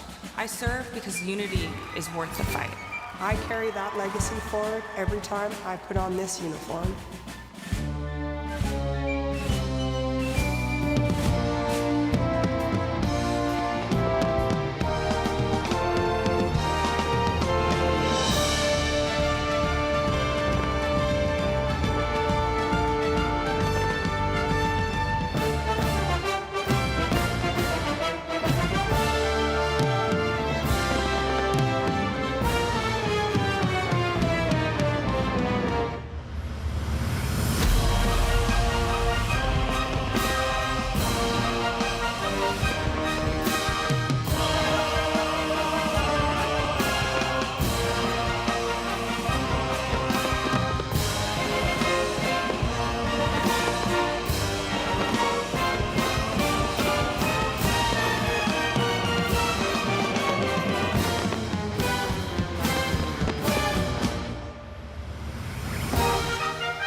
Both of my grandfathers served in the Second World War.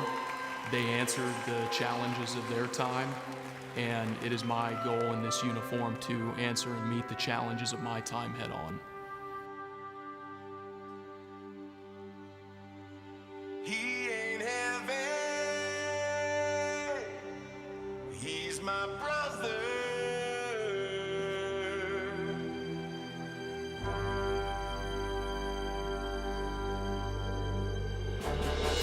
Duty, honor, country.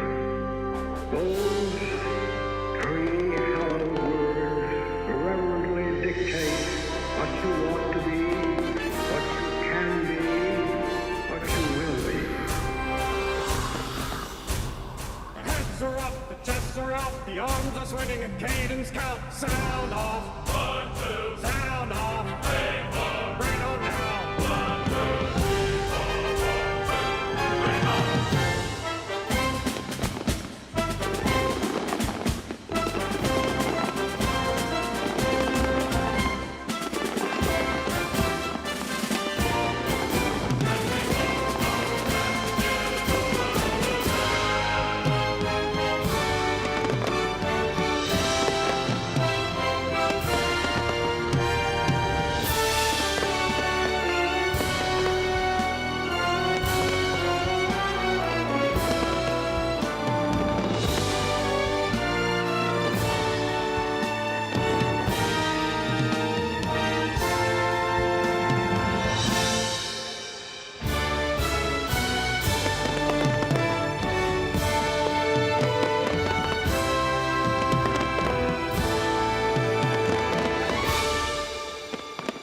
There's a strength in these bonds.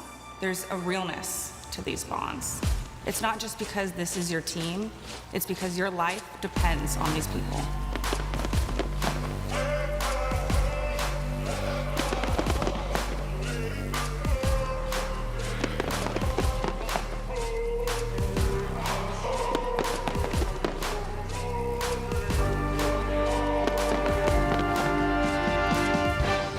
I am an American soldier. I'm a warrior and a member of the team. I serve the people of the United States and live the Army values. I will never accept defeat. I will never quit. Trained and proficient in my warrior tasks and drills. I am an expert and I am a professional. Enemies of the United States of America in close combat. I am a guardian of freedom and the American way of life. I am an American soldier. I am an American soldier. I am an American soldier.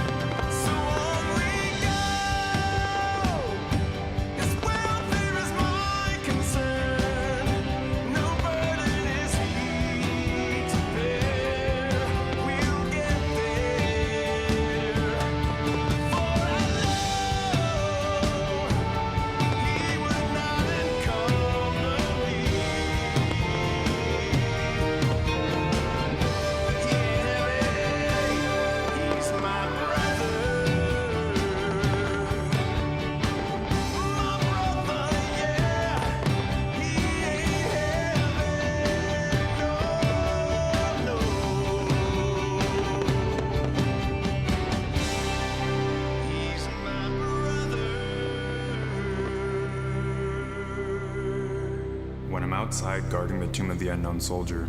It is one of the most honorable jobs I think that I could have had in the military. I think about those soldiers who made the ultimate sacrifice. Oh, beautiful for heroes proved in liberating strife.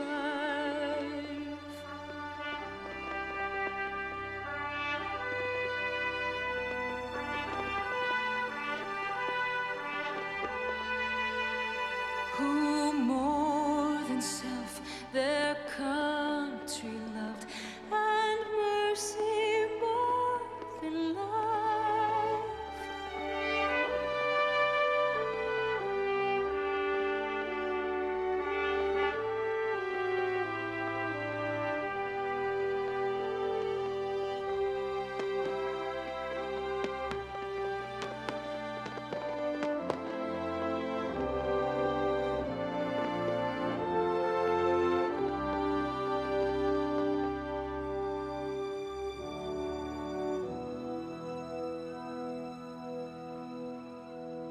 And I will always do my duty, no matter what the price.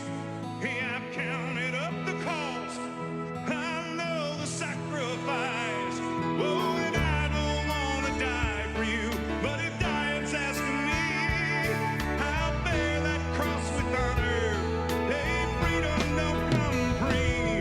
I'm an American soldier, an American. Beside my brothers and my sisters, I will proudly take a stand. When liberty's in jeopardy, I will always do what's right. Man, I'm out here on your front line. Sleep in peace tonight. American soldier, I'm an American.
It was a humbling experience putting on this uniform.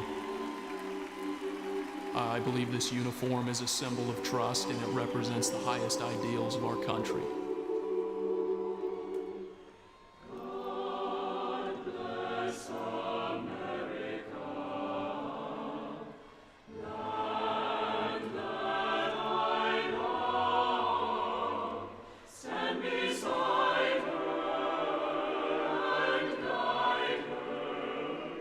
Through the night with a light from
Thank you for joining us on this historic occasion. A special thanks to Scott's Miracle Grow and all of the terrific America 250 sponsors that helped make this monumental event happen. And to you here in our audience or watching at home, to those in our U.S. military who are currently serving, have served, or being remembered, thank you for celebrating in the greatest country in the world. God bless you and God bless America. Good night.